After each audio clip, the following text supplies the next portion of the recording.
We see you, we hear you, and we appreciate all that you do. Let's start with a viral message going around. Quote, vast majority of people who died had ibuprofen Advil in their system. This message is fake. We just bought 20 dust masks for $97. Are you doing this to help people, or are you doing this to make money, or both? Both. Take this email sent to the Verify team. Is it safe to have your house cleaned by outside workers? The best practice is to limit guests to emergencies only.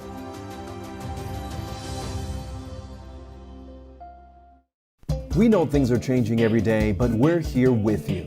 Continuous COVID-19 coverage during Primetime. We're committed to giving you facts, not fear.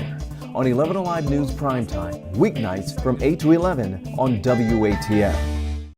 There are everyday actions to help prevent the spread of respiratory diseases. Wash your hands. Avoid close contact with people who are sick. Avoid touching your eyes, nose, and mouth. Stay home when you are sick. Cover your cough or sneeze.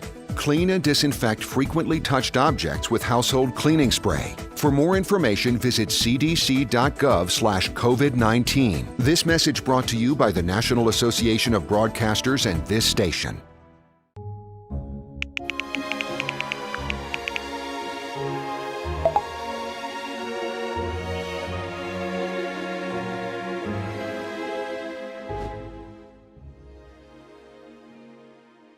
Today at noon on 11Alive. We are seeing that lack of smell or altered taste can be a symptom. We answer your coronavirus-related medical questions. Because 11Alive is where Atlanta speaks. Televised newscast, not enough. 11Alive News Primetime on the ATL starts now. The state's shelter-in-place order changing the way faith leaders hold services over the weekend, how communities are still finding ways to feel connected. Plus, caring for your family when you can't physically be there. We are taking you inside a senior care facility to see how it's coping with this pandemic. And she doesn't remember the day she spent in the ICU battling coronavirus after she and several family members became ill. But tonight, she is back home on the rebound from the virus.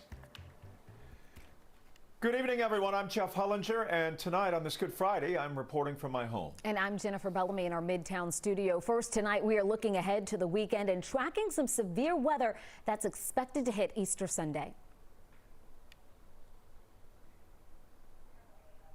Chief Meteorologist Chris Holcomb now has the very latest. To be prepared for the potential for strong storms that'll be moving our way on Sunday, and this could be a significant severe weather outbreak in parts of the southeast. On Saturday, our focus is going to be back into Texas, and that's where those storms are going to be developing there. We're going to be fine here on Saturday. Going to be a good day with sunshine. Temperatures after a cold start will be up into the lower 70s in the afternoon.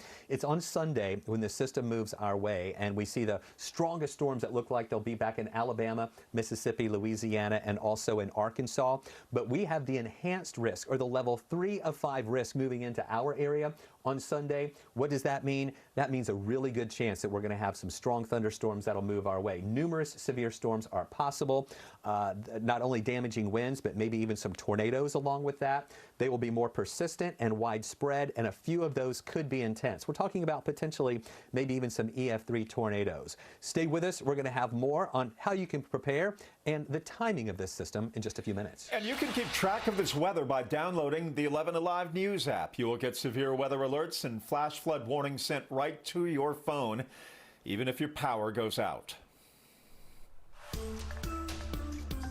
We have made it to the end of the week. It was one that started with the U.S. Surgeon General telling Americans it could be one of the hardest weeks they will ever have to face. And U.S. health officials say they are starting to see some encouraging signs. Today, the president said the U.S. could be on track to lose fewer lives than experts had predicted, but it could still be around 100,000. And Dr. Deborah Birx, who's part of the president's coronavirus task force, says new cases in the U.S. are at least slowing down.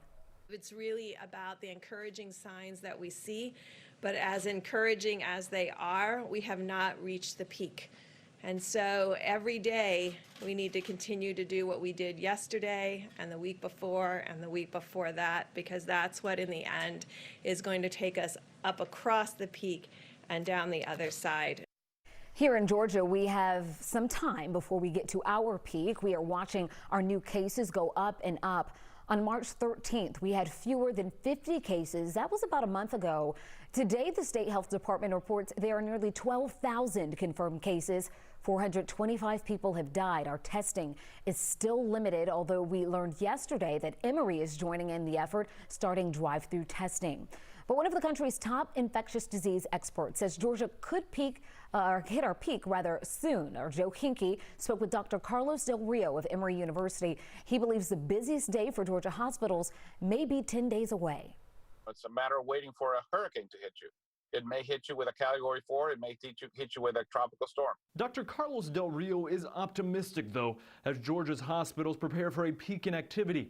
He says COVID-19 cases leading to hospitalizations are growing at a linear, not exponential rate. Instead of seeing one day 10 patients and the next day 20 and the next day 40 and the next day 80, we're seeing one day 10 and the next day 12 and the next day 14 and the next day 16. That makes a huge difference. Del Rio says it means the curve may be flattening, indicating a battle stretched out over time, but the strain on hospitals and chances of a spike in deaths would be lower. Know that from France, from Italy, from New York, if you overwhelm hospitals, your mortality is going to go up. The Institute for Health Metrics and Evaluation at the University of Washington School of Medicine updated its projections for Georgia on Wednesday.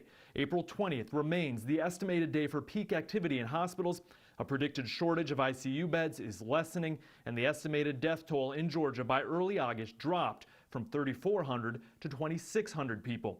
Experts, though, say a vaccine could be over a year away, and until then, Del Rio says precautions will be needed. 100,000 people, football event may not be where I go to, but maybe going to a church event that has, 50, 100 people may be okay. Maybe we need to not let people that are vulnerable, people over 65 and with chronic conditions, go to those events. Maybe we need to encourage people to use masks at those events. Governor Brian Kemp this week extended Georgia's shelter-in-place order from April 13th to the 30th. Del Rio says it is too soon to know if he would suggest pushing the date back once again. Let's wait and see where we are near the end of the month. Health experts say that the virus tends to hit in clusters. Oftentimes, it spreads among family members, and this is exactly what happened in Pickens County. 3 of one family ended up in the hospital, and the last one just heading home this week. Tracy Emick-Pierre explains how the virus affected the family in very different ways. I remember being in the emergency room and being taken upstairs to ICU. That's 11 days Samantha Cook can't remember. Days of intubation and even being in a medically induced coma fighting COVID-19. Days her mother, Bridget, will never forget. I called her daddy at work and said, "You've got to come home. They won't let you in the hospital, but you've got to come home." Bridget says 2 days after Samantha was admitted, she started crashing, but then her medical team at Piedmont Mountainside stabilized her again. Then a few days later, more of their family showed symptoms and had to be admitted. My dad, her grandfather, and I both wound up in the hospital at the same time as she was there. Bridget says they all live on the same property and think a few other family members have had it too. But their symptoms were different, more digestive issues and aches rather than respiratory distress. And since Samantha has asthma, she says that's why she was hit the worst. This experience has changed the way she sees and fears this virus. The week before she got sick, I said the words out loud, "I'm not getting on this crazy train for COVID. And I'm like the conductor of the train now." Cleaning mail that comes in, not going out, and giving thanks they all made it home alive. Most thankful that God put us at Piedmont, that with the right doctors that could take care of us. There are 11 hospitals in the Piedmont healthcare system, all of which are treating patients with COVID-19 right now.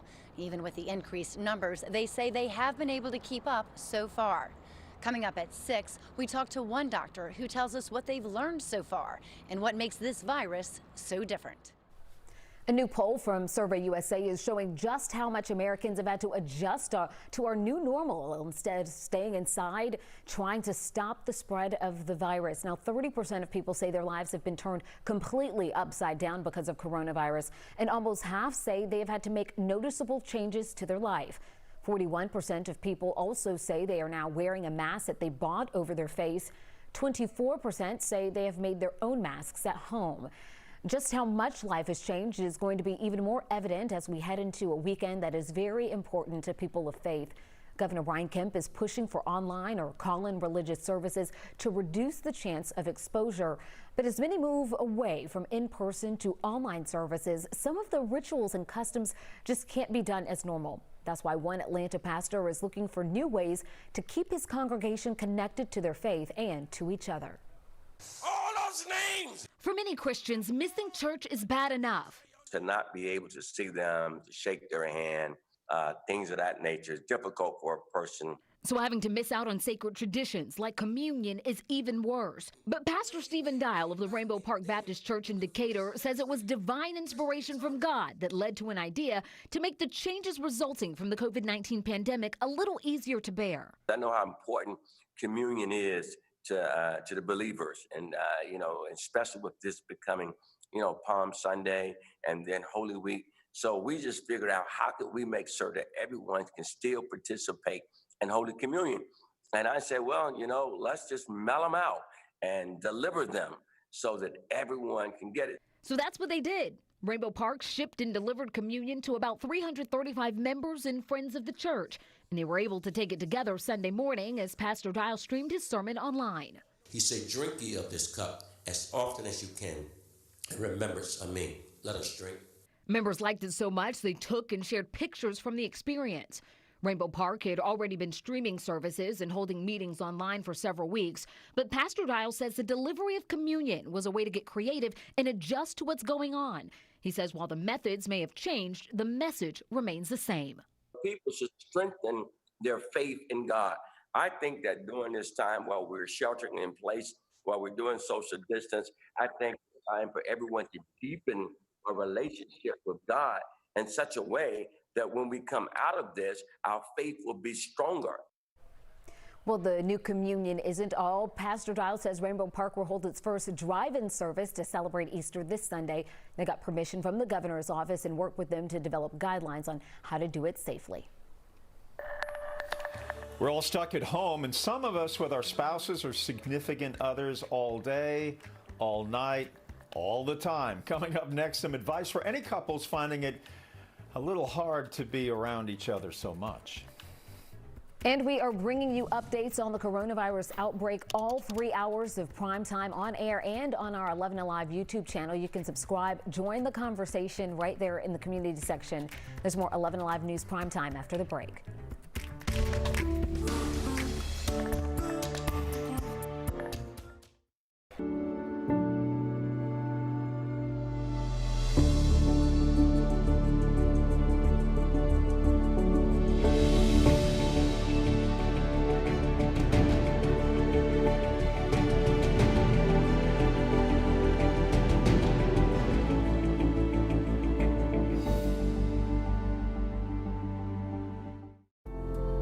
In times of great uncertainty, some things become more clear. The things we take for granted, the people we depend on daily. Here at 11Alive, we'd like to say thank you. First responders, medical staff, sanitation workers, truck drivers, postal workers, and every brave Georgian doing their part to make a difference. We see you, we hear you, and we appreciate all that you do. Let's start with a viral message going around. Quote, vast majority of people who died had ibuprofen Advil in their system. This message is fake. We just bought 20 dust masks for $97. Are you doing this to help people or are you doing this to make money or both? Both. Take this email sent to the Verify team. Is it safe to have your house cleaned by outside workers? The best practice is to limit guests to emergencies only.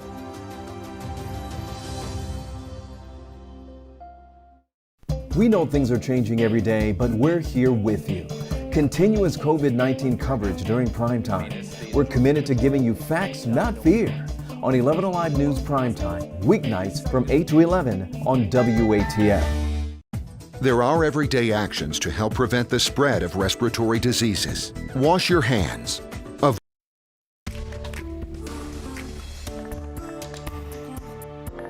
Georgia's shelter-in-place order means most people are spending a lot more time with their partners, many now having to figure out how to work, parent, and get along, all while they navigate the same space all day, day after day. Couples therapist Dr. Tiffany Davis Henry says frustrations are understandable.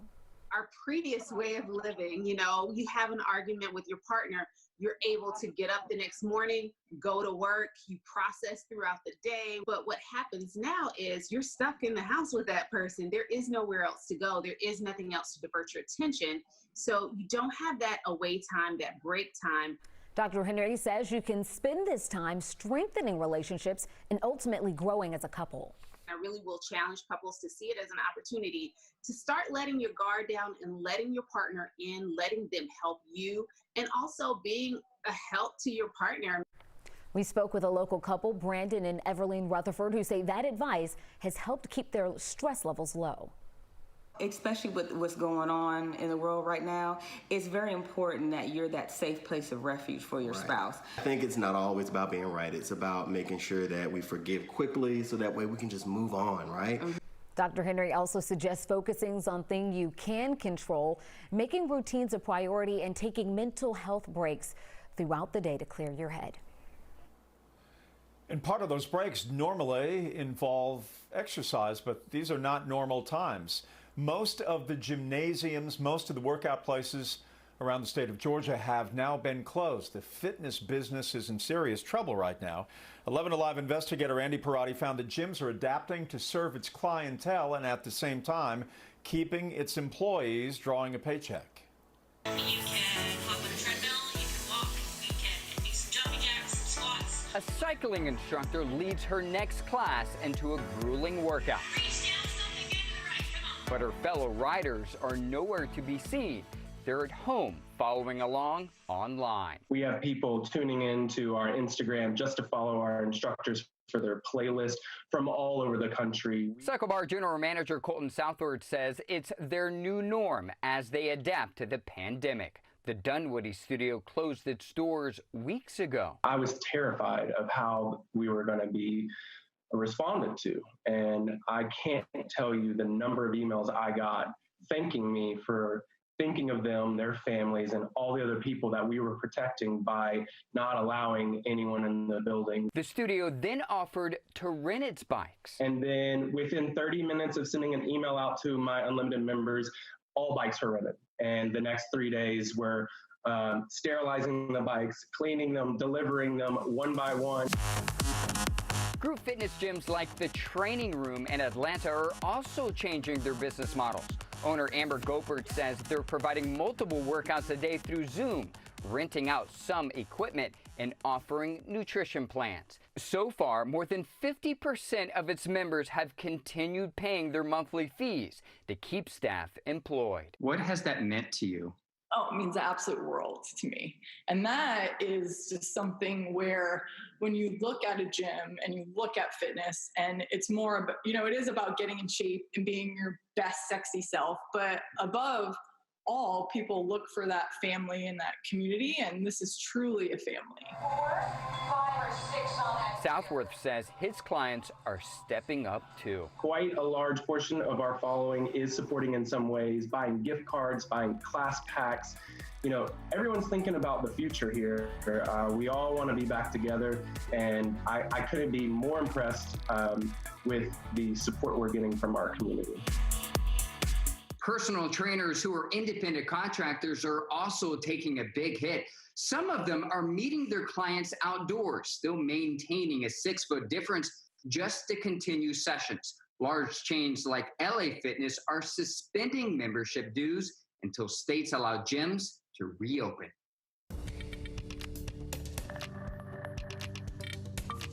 I'm meteorologist Chris Holcomb from the 11Alive Storm Trackers, watching this storm system that is developing and moving our way.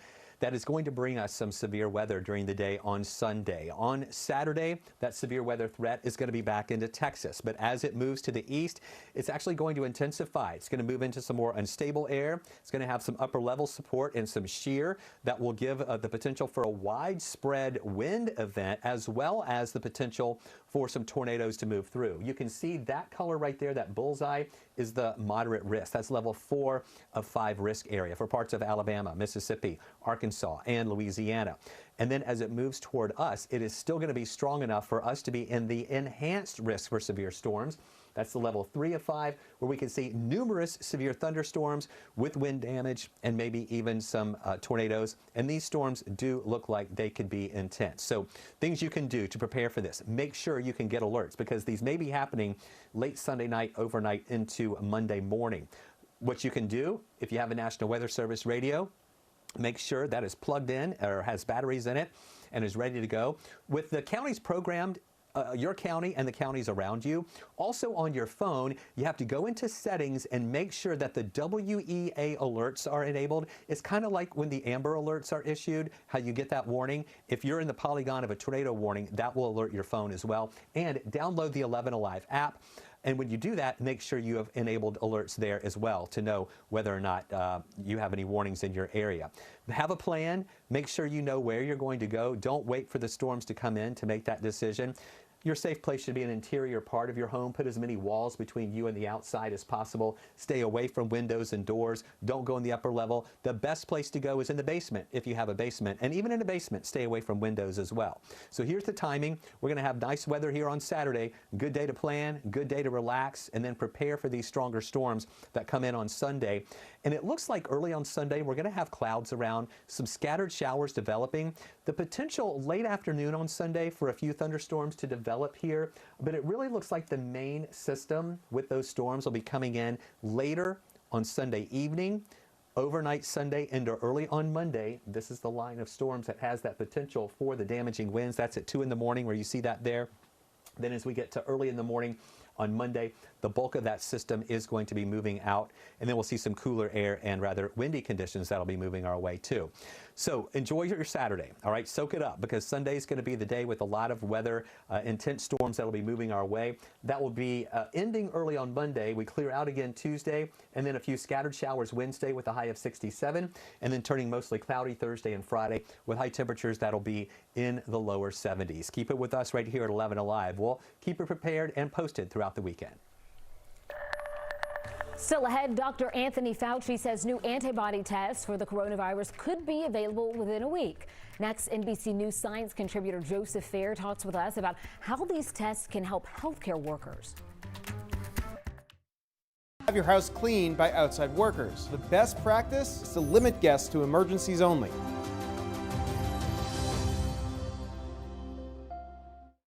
We know things are changing every day, but we're here with you. Continuous COVID-19 coverage during primetime. We're committed to giving you facts, not fear. On 11Alive News Primetime, weeknights from 8 to 11 on WATF. There are everyday actions to help prevent the spread of respiratory diseases. Wash your hands. Avoid close contact with people who are sick. Avoid touching your eyes, nose, and mouth. Stay home when you are sick. Cover your cough or sneeze. Clean and disinfect frequently touched objects with household cleaning spray. For more information, visit cdc.gov/COVID-19. This message brought to you by the National Association of Broadcasters and this station.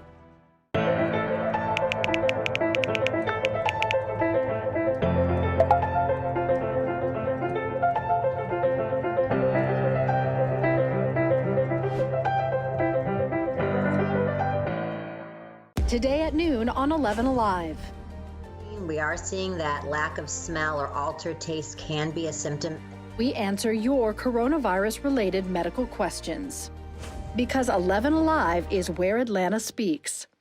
Televised newscasts not enough for you? Get even more at 11Alive's YouTube channel, where you'll find uncut interviews, extended body cam footage, live streams of Atlanta's biggest trials, and more. Subscribe to 11Alive today.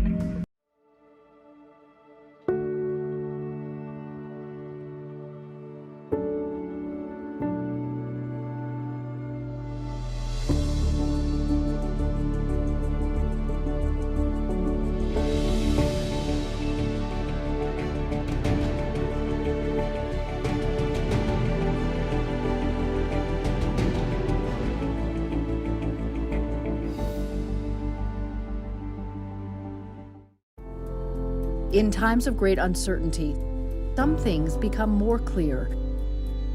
The things we take for granted, the people we depend on daily. Here at 11Alive, we'd like to say thank you. First responders, medical staff, sanitation workers, truck drivers, postal workers, and every brave. As coronavirus continues to spread, health officials are aggressively looking for new ways to diagnose patients.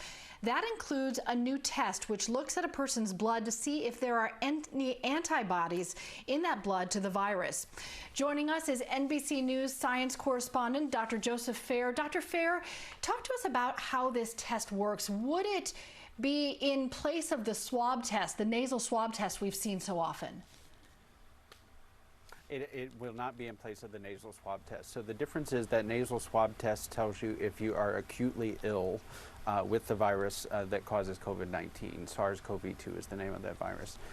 What this new antibody test does is it tells you if you had COVID-19 and if you've recovered from it. And so it'll break it down into two types of antibodies, the kind that you first get when you just, are very recently recovering from an infection, and then the protective type of antibodies, which we call IgG antibodies, that develop anywhere from 4 to 6 weeks after you've recovered from a viral disease. So we're particularly interested in that group of individuals and, knowing who has that protective immune response and how strong it is, because one, those are people that can go back to work sooner and get back to life a little bit sooner, as well as those individuals can donate their blood for the use of the plasma for people that are still acutely in the fight for their life against COVID-19 infection. Yeah, that's such a good point. I read somebody who was writing about getting through to the other side, and they said this was the bright spot, knowing that they had antibodies that they could then give to somebody else to try to help them not go through it in the same way that they did. Dr. Fair, one thing a lot of people want to know about is if they get coronavirus and they recover, are they immune, and for how long might they be? Right now, anecdotally, well, let me summarize it into a few things. So we know of a lot of individuals that previously were cleared, and meaning they tested negative, and then they later on went to develop infections. And I say a lot, that's a relatively low number, but still we know these individuals exist. We believe primarily those were what we call false negatives. So they tested negative, but they were actually still positive when they were retested later positive.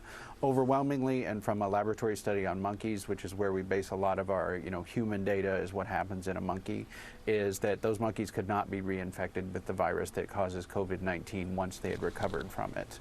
So if we're looking to that, and kind of overwhelmingly that humans that have gotten this have, at least that we know of on the larger scale, not been reinfected with it, we can assume that there is some immunity to the virus. We just have no idea how long that will be, either months, a year, years. We'll have no idea until we're actually studying intensely the individuals that have had the disease, which is again why that antibody test is so important, because you'll be producing antibodies for this, All right, against Dr. COVID-19 Fair, thanks so much for at least for the time and for the insight. A group of U.S. volunteers stuck in Peru after the borders closed because of COVID-19. Next, their struggle to get home and why they say it could take months.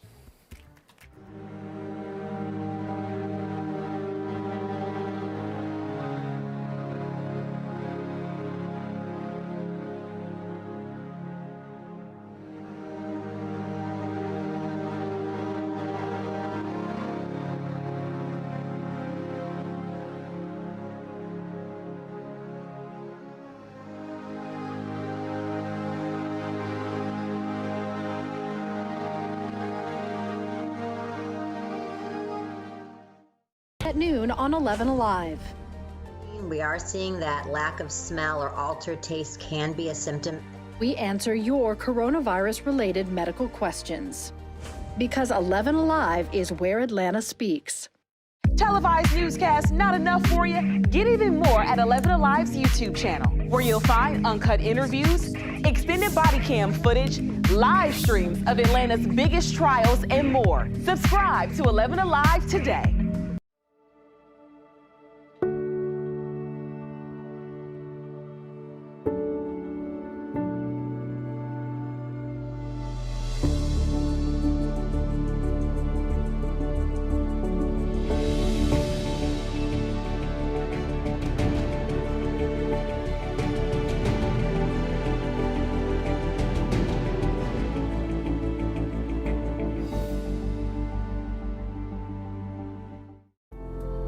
In times of great uncertainty, some things become more clear. The things we take for granted, the people we depend on daily. Here at 11Alive, we'd like to say thank you. First responders, medical staff, sanitation workers, truck drivers, postal workers, and every brave Georgian doing their part to make a difference. We see you, we hear you, and we appreciate all that you do. Let's start with a viral message going around. Quote, vast majority of people who died had ibuprofen Advil in their system. This message is fake. We just bought 20 dust masks for $97. Are you doing this to help people, or are you doing this to make money, or both? Both.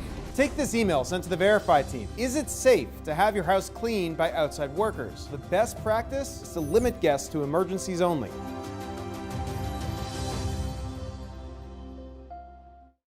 We know things are changing every day, but we're here with you. Continuous COVID-19 coverage during Primetime. We're committed to giving you facts, not fear. On 11Alive News Primetime, weeknights from 8 to 11 on WATF. There are everyday actions to help prevent the spread of respiratory diseases. Wash your hands. Avoid close contact with people who are sick. Avoid touching your eyes, nose, and mouth. Stay home when you are sick. Cover your cough or sneeze.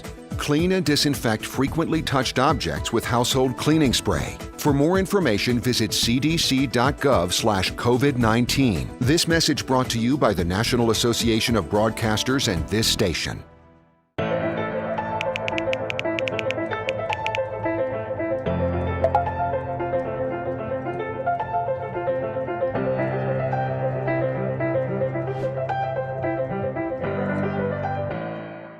Today at noon. It is alarming but not surprising that people of color are being more harshly impacted by COVID-19 in the United States. That's what the U.S. Surgeon General said today as he spoke about the burden of chronic conditions in communities of color. A study this week from the CDC showed people hospitalized in March, of that number, 33% were black. That's even though African Americans accounted for just 18% of the population in the 14 states studied. Surgeon General Jerome Adams says it's important to understand the factors involved. Social distancing and teleworking we know are critical, and you've heard Dr. Brooks and Dr. Fauci talk about how they prevent the spread of coronavirus. Yet only 1 in 5 African Americans and 1 in 6 Hispanics has a job that lets them work from home. People of color are more likely to live in densely packed areas and in multi-generational housing situations, which create higher risk for spread of a highly contagious disease like COVID-19. We tell people to wash their hands, but a study showed 30% of the homes on Navajo Nation don't have running water. So how are they going to do that? In summary, people of color experience both more likely exposure to COVID-19 and increased complications from it. The Surgeon General says he wants to make it clear that people of color are not biologically or genetically predisposed to getting COVID-19. He says the White House is working on a way to reach communities and help them, although he didn't give specific details. In Georgia, we still need more information about how different groups are being impacted. In more than half of the state's COVID-19 cases, the race and ethnicity of the person is unknown. At least 47 long-term care facilities have dealt with COVID-19 and the outbreak here in Georgia. Those working inside of those communities and inside those facilities are essential workers. It is hard to imagine how we would get by without their great work. Christy Etheridge-Diaz takes us inside a local assisted living and memory care community to show you what it's like for them. It's a tough job on a normal day, but a pandemic only makes it harder. Everyone is getting restless. The residents want to get out, and families want to come in. More than 80 people live at Orchard at Brookhaven. That number split between assisted living and memory care. Every day we take their temperatures and check on them. It was scary because it happened early on. Luckily, that resident recovered at the hospital and after testing negative twice is back in her apartment, and the community has been strict to keep it that way. Here's one of the supervisors, Teresa Bowens. There were some moments where I was like, I don't know what's going on, but we just gonna keep going with it. And I don't want to show fear, you know, because I want the residents to know that everything's gonna be okay. At one point, the community locked down completely. The staff slept on site. We slept over, you know, you brought clothing for a couple of days and we just slept in shifts. Last week, the National Guard came in at night to help clean. Most of them were asleep and they cleaned all the common areas. When caring for those living with dementia, there are also other challenges, like meal times. Not everyone can safely eat in their own apartment in isolation. So now there's blue painter's tape on the floor to help staff keep people at least 6 feet apart. And now the Community Relations Director, Ginger King, is sewing fabric masks and testing one out with a clear insert to help with communication. It's hard for them to hear and understand what we're saying because they count on looking at our face and our mouth and our expressions. And since they can't bring in outside vendors for activities and music, they've started their own band called the Rotten Apples. And since families can't visit, they're showing extra love to the people inside. It's like all of us have 1,000 grandparents now that we're loving on. We do the best we can and we stay smiling and we stay upbeat for them because we're not going to let this beat us. Tricia also said that one of the upsides of this is, if there is such a thing, is the fact that the relationships with the residents have improved because they are simply in great proximity of each other and they are interacting all the time, and that has led to some very good friendships. Well, you have asked us to keep sharing positive stories to remind us all of the many ways that people are helping each other out right now. Matt Pearl shares the story behind one man's act of kindness after overcoming a difficult past himself. The road alone is a place for thought. Lentravius Gear drives it often. So we're delivering to all the Sam's Club all over the United States. He's a trucker from Hartwell, Georgia, supplying Sam's Clubs during the COVID-19 pandemic.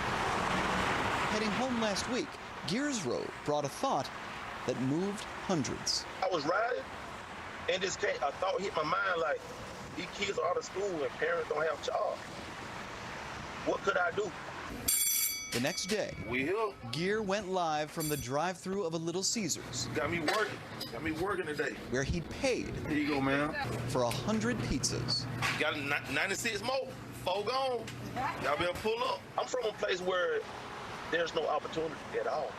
Most that did pull up, I knew them, and I kind of knew their situation.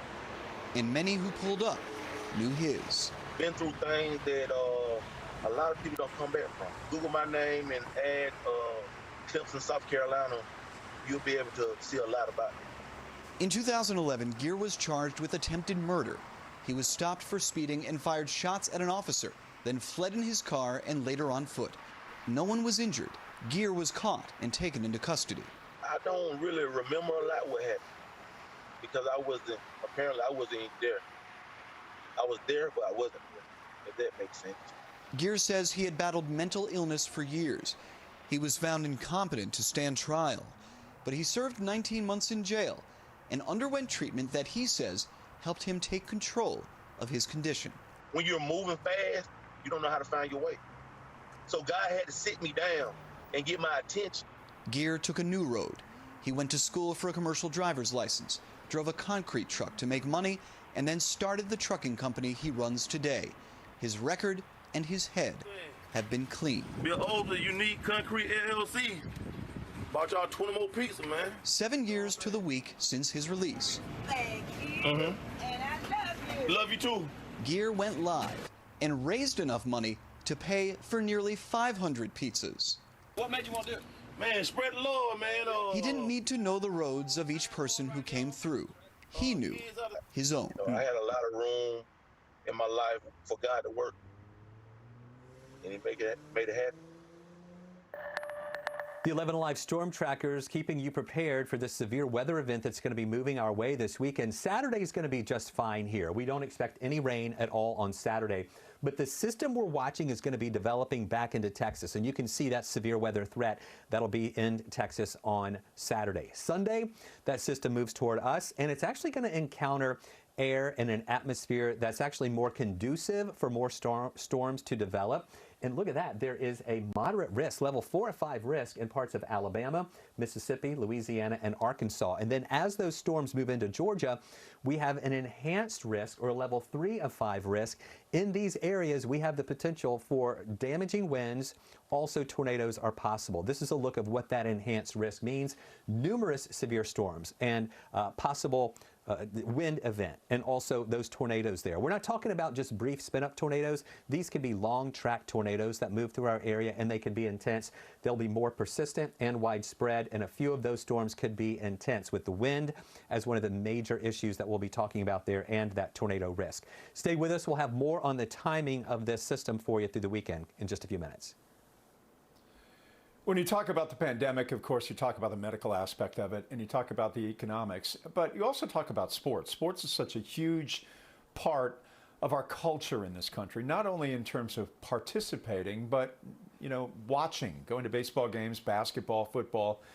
And right now, you wonder what the future of that is. Alex Glaze tells us about a new poll that reveals that fans are not ready to go back into a big stadium until the country has a better sense of how to stop COVID-19.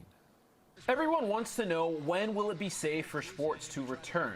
But according to a poll released from Seton Hall University School of Business, people may be reluctant to attend games anytime soon.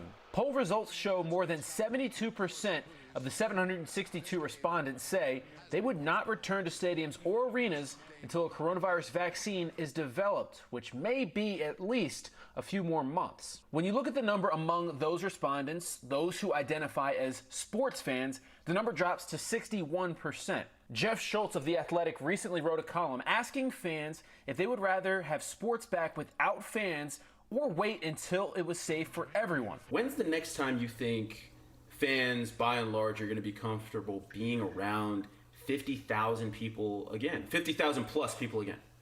I think a long time, and I think, honestly, Alex, there's two questions. One is, when sports starts up again, frankly, how many people are going to have disposable income to pay to go to an event?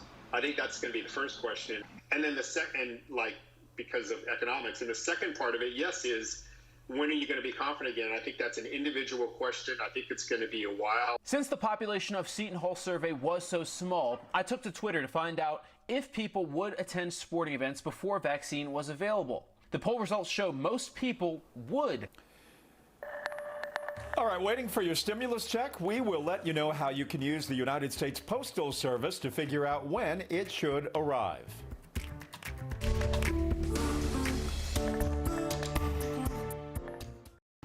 On 11Alive News Primetime, weeknights from 8 to 11 on WATF. There are everyday actions to help prevent the spread of respiratory diseases. Wash your hands. Avoid close contact with people who are sick. Avoid touching your eyes, nose, and mouth. Stay home when you are sick. Cover your cough or sneeze. Clean and disinfect frequently touched objects with household cleaning spray. For more information, visit cdc.gov/COVID-19. This message brought to you by the National Association of Broadcasters and this station.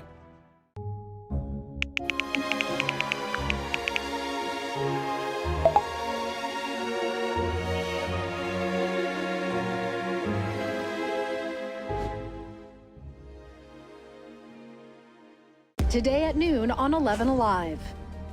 We are seeing that lack of smell or altered taste can be a symptom. We answer your coronavirus-related medical questions. Because 11Alive is where Atlanta speaks. Televised newscasts not enough for you? Get even more at 11Alive's YouTube channel, where you'll find uncut interviews, extended body cam footage, live streams of Atlanta's biggest trials, and more. Subscribe to 11Alive today.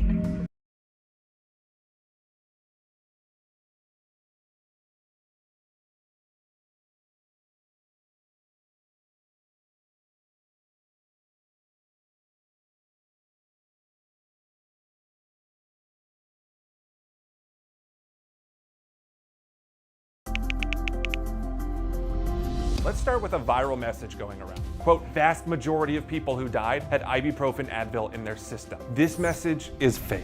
We just bought 20 dust masks for $97. Are you doing this to help people or are you doing this to make money or both? Both.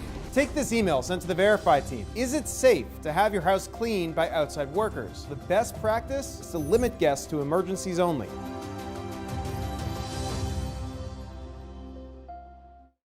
We know things are changing every day, but we're here with you. Continuous COVID-19 coverage during primetime. We're committed to giving you facts, not fear. On 11Alive News Primetime, weeknights from 8 to 11 on WATF.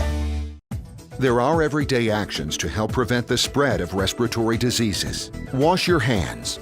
Avoid close contact with people who are sick. Avoid touching your eyes, nose, and mouth. Stay home when you are sick.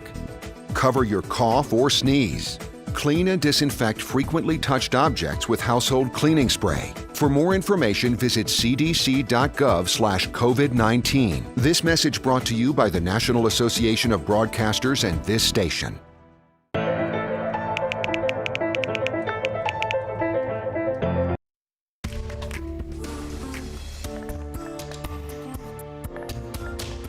If you're waiting on your federal stimulus check, you may want to keep an eye on your mailbox for another piece of mail that will be coming your way. It's an important notice, and beginning this month, the IRS will be sending letters to stimulus recipients. The goal is to prevent fraud. The agency says the letter should arrive within 15 days after the payment. It will describe how the payment was made and tell you what to do if you did not get the money. The employment numbers have been staggering that we have seen from coronavirus. Shocking. Never in our lifetime did we ever think we would see this. Even worse than the Great American Depression in the 1930s. The White House authorized a massive stimulus plan, but many are worried about one major thing, and that is health care. Our sister station in Washington, D.C. has more for us on that subject tonight. Left out of that $2 trillion economic stimulus package passed by Congress a week ago, money to help millions of newly unemployed Americans keep their health care coverage, like Kendrick Wilson in Odenton, Maryland, a glass and metal worker who says he recently lost his job as a result of cutbacks due to coronavirus. And just like his coworkers, that means his health care coverage will soon be gone too. But any of them that lose health insurance, I'd say 95% of them won't be able to afford COBRA. COBRA is the federal law that requires employers to let you hold on to your health insurance when you're laid off. But here's the catch. You have to pay the entire cost of the plan, including your employer's portion, to maintain the same level of benefits you had before you lost your job. And that can be prohibitively expensive, $1,000 a month or more, depending on the size of your family. Why was this not a part of that last economic stimulus bill? Well, it should have been, but it just didn't make it. Virginia Congressman Bobby Scott is one of the lawmakers pushing to fix that, part of a group of Democrats who have called for 100% coverage of COBRA costs during the pandemic to be included in the next round of economic stimulus now being debated in Congress. The idea has yet to receive widespread public support from Republicans, possibly because with millions filing for unemployment and the numbers rising every day, right now, no one knows how much this is going to cost. But, I think there is a sense of urgency that if people are losing their jobs, losing their insurance, sometimes you just have to do it. You guys need help right now. We need help, and we need it bad. Do you have a question about the stimulus plan? Well, you can text them to us at the number on your screen. It's 404-885-7600. And remember, text, don't call. We'll be answering those questions on our Facts Not Fear broadcast Monday at noon. I'm meteorologist Chris Holcomb from the 11Alive Storm Trackers, and all of our storm trackers will be with you throughout the weekend and especially on Sunday as we are watching this developing storm system that'll move our way, and it looks like it's going to be unfolding as a significant severe weather event in the southeast. It's going to be over in Texas on Saturday. Our weather here Saturday is going to be fine. It's on Sunday when the system is going to be moving our way, and it's actually going to intensify as it moves over to the east. Folks in Alabama, Mississippi, Louisiana, and Arkansas, you are in that bullseye of a moderate risk or level 4 of 5 risk for severe storms that'll be moving your way. Once this gets into Georgia, it's going to be this enhanced risk, that tan color that that you see right there, that's the level 3 of 5 risk. That means in that area, we are expecting numerous strong storms, and those storms have the potential to become severe. Now, I know this writing is kind of hard to read, but I want you to focus on this enhanced part. This is what the Storm Prediction Center puts out here, saying numerous severe storms possible, more persistent and or widespread, and a few of those could be intense. Here's a look at what you're going to be watching, and what I want you to do. Make sure you have a plan. Know your safe spot in your house. Talk to your family about this and be ready to react if storms are issued. You want to go in the, or if warnings are issued, you want to be in the centermost part of your house. Put as many walls between you and the outside as possible. Avoid windows, doors, and outside walls. Bring blankets with you, even some shoes or helmets into your safe place to help protect you. The basement is the best place to go if you have a basement in your house. Here's a look at some of those severe weather categories that we'll be talking about. The wind is the highest risk that we have. This looks like it's going to be a very widespread wind event. Also, the rain, heavy rain, that's the moderate risk. And the tornado risk, it's not low, it's actually medium. You know, lately these past storm systems we've been talking about brief spin-up tornadoes. These could be some long-track tornadoes that move in. The hail risk is on the low end. So here's the timing. We're fine on Saturday. Enjoy yourself on Saturday. Soak up the nice weather because it's going to be looking good. On Sunday, that's when we see the changes moving in. Scattered showers developing. We could have one round of scattered showers and maybe some thunderstorms in the afternoon, but that main line comes in late Sunday night, overnight into early Monday morning. As this line sweeps through, that's part of the system that could have those strong storms with them, and then they will exit early on Monday before we clear out and cool off once again. So here's the 7-day outlook. Mostly sunny Saturday and 70. Storms rolling in on Sunday. Some of those could be severe, and the most intense part of that system late Sunday night into early on Monday. Then we clear out again Monday. Dry Tuesday and 69. Another low rain chance on Wednesday, a 30% chance for that. And then mostly cloudy skies Thursday and Friday with temperatures that'll move back up into those lower 70s. Ahead in prime time, a group of U.S. volunteers stuck in Peru after the borders closed because of the coronavirus. Up next, their struggle to get home and why they say it could take months. We are seeing that lack of smell or altered taste can be a symptom. We answer your coronavirus-related medical questions. Because 11Alive is where Atlanta speaks. Televised newscasts not enough for you? Get even more at 11Alive's YouTube channel, where you'll find uncut interviews, extended body cam footage, live streams of Atlanta's biggest trials, and more. Subscribe to 11Alive today.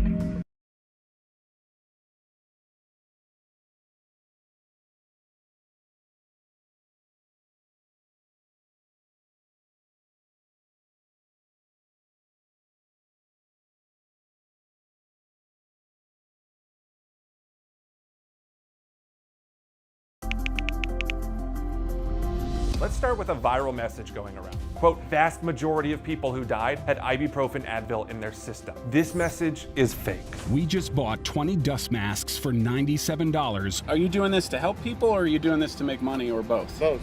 Take this email sent to the Verify team. Is it safe to have your house cleaned by outside workers? The best practice is to limit guests to emergencies only.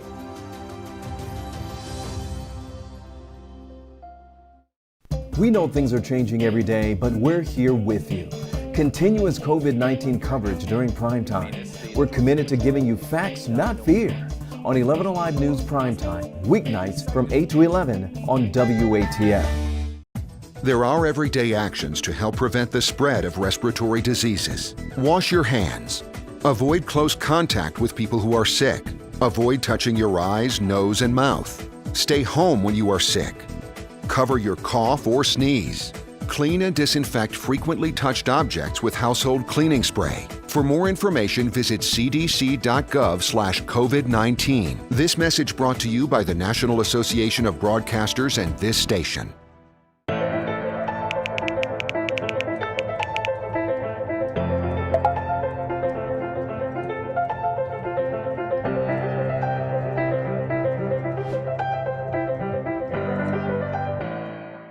Today at noon on 11Alive.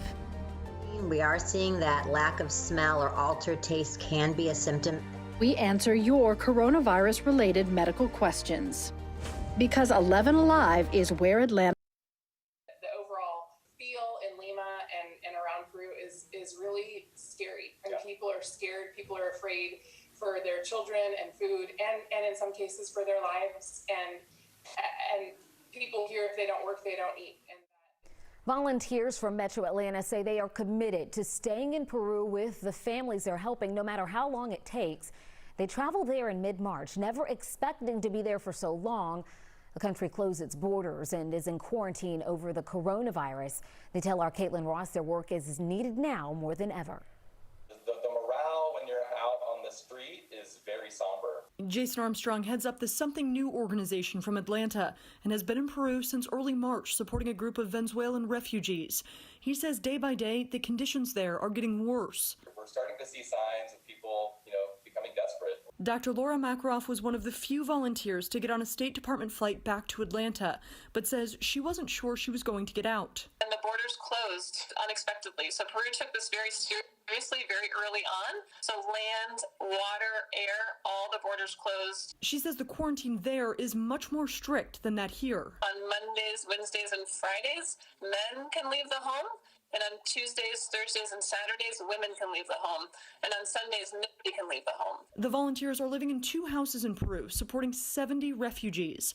The 24 Atlantans still there say they contact the State Department every day. We have not been contacted with a flight yet, even though that's been promised several times. And when we've seen the increasingly difficult circumstances around, it has really made us feel the need to actually be here more. Some of the volunteers have chosen to stay there, even if they do get a flight home. The reality that we could be here for months, and I think to your point, the unknown is the unsettling factor. But they want to see it through. And through them hard times, that just perhaps there would be some hope that we could come out stronger and more connected.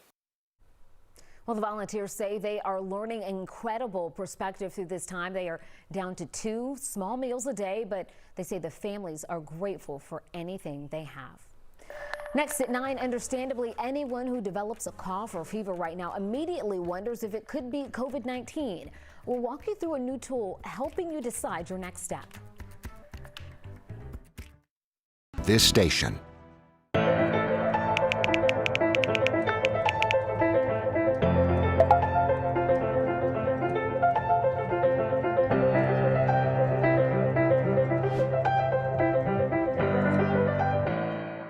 Today at noon on 11Alive. We are seeing that lack of smell or altered taste can be a symptom. We answer your coronavirus-related medical questions. Because 11Alive is where Atlanta speaks. Televised newscasts not enough for you? Get even more at 11Alive's YouTube channel, where you'll find uncut interviews, extended body cam footage, live streams of Atlanta's biggest trials, and more. Subscribe to 11Alive today.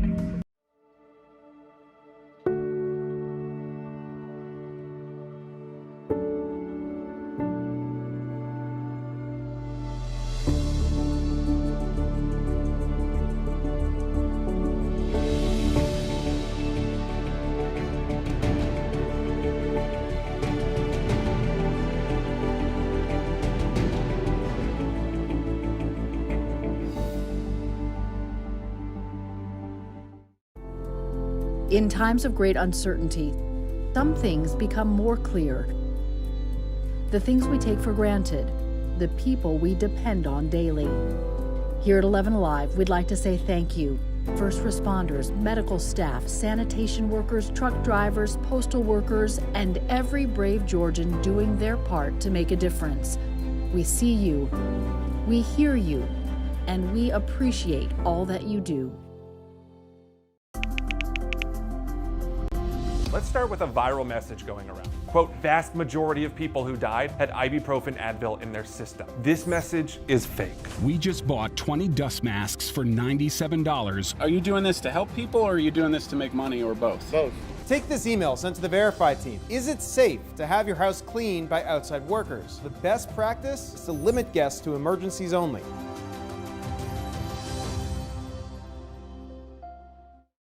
We know things are changing every day, but we're here with you.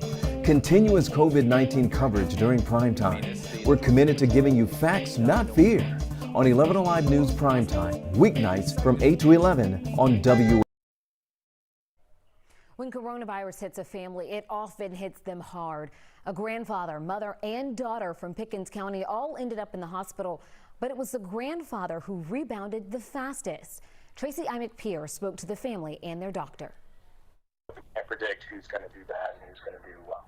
And when it comes to dealing with COVID-19, age is not always the most important factor. I've seen a 90-year-old come in here and they're doing fine. A 33-year-old, I mean, it just varies. So it depends on how the body responds. Dr. David Hedelius says just this week, a 33-year-old who had asthma was released from the hospital after being intubated for 11 days. Her mother tested positive, and then so did her grandfather. He recovered the quickest. It was very mild, and he was off oxygen within 24 hours. Dr. Hedelius says different medication was used on Samantha Cook throughout her stay, and it's hard to know which one worked the best. But they do know keeping her in the hospital 1 week longer was the safest route. She was just released this week and is now home with her family. Most thankful that God put us at Piedmont, that with the right doctors that could take care of us. Dr. Hedelius hopes studies happening right now will teach them more. Can't predict yet, and hopefully in the few months, 6 months, 12 months, I know right now there's active studies, we may be able to find out why certain patients are responding the way they're responding.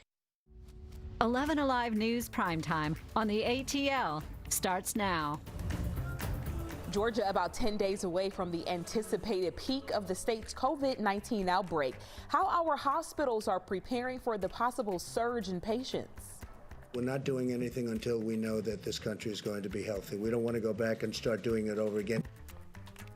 With Americans eager to get back to work, words of caution from President Trump and his coronavirus task force. Good evening, I'm Aisha Howard. We are also tracking the possibility of some significant severe weather on this Easter weekend. Let's get straight to Chief Meteorologist Chris Holcomb for the outlook. Hey, Chris. Hey, Aisha, yeah, we are talking about strong storms that'll be moving our way. In fact, this is the strongest severe weather threat that we have had so far this year. We want to make sure everybody is ready because I know it's a Friday night. You're ready to kind of let down a little bit, glide through the weekend. But I want everybody to be aware for this threat that's coming up for Sunday. Saturday's going to be fine. Everything's looking good here in Atlanta. But this is the system that we're going to be watching back out in Texas. And it is going to be moving eastward. And as it moves to the east, it's actually going to encounter an atmosphere a little more conducive to support some severe weather. So there is, look at that color right there. That is the moderate risk, level 4 of 5 risk for parts of Alabama, Mississippi, Louisiana, and Arkansas. We are in the level 3 risk, or the enhanced risk, 3 out of 5 for much of North Georgia and Metro Atlanta. What does that mean for us? In the enhanced risk, we have a good chance for numerous severe storms possible. These storms would be more persistent and widespread. A few of those could be intense. We're talking about definite winds with this, but even the potential for some tornadoes, and some of those could be strong. Stay with us. We're going to break down what you can do to prepare for this system and have more on specific timing. That's coming up in just a few minutes.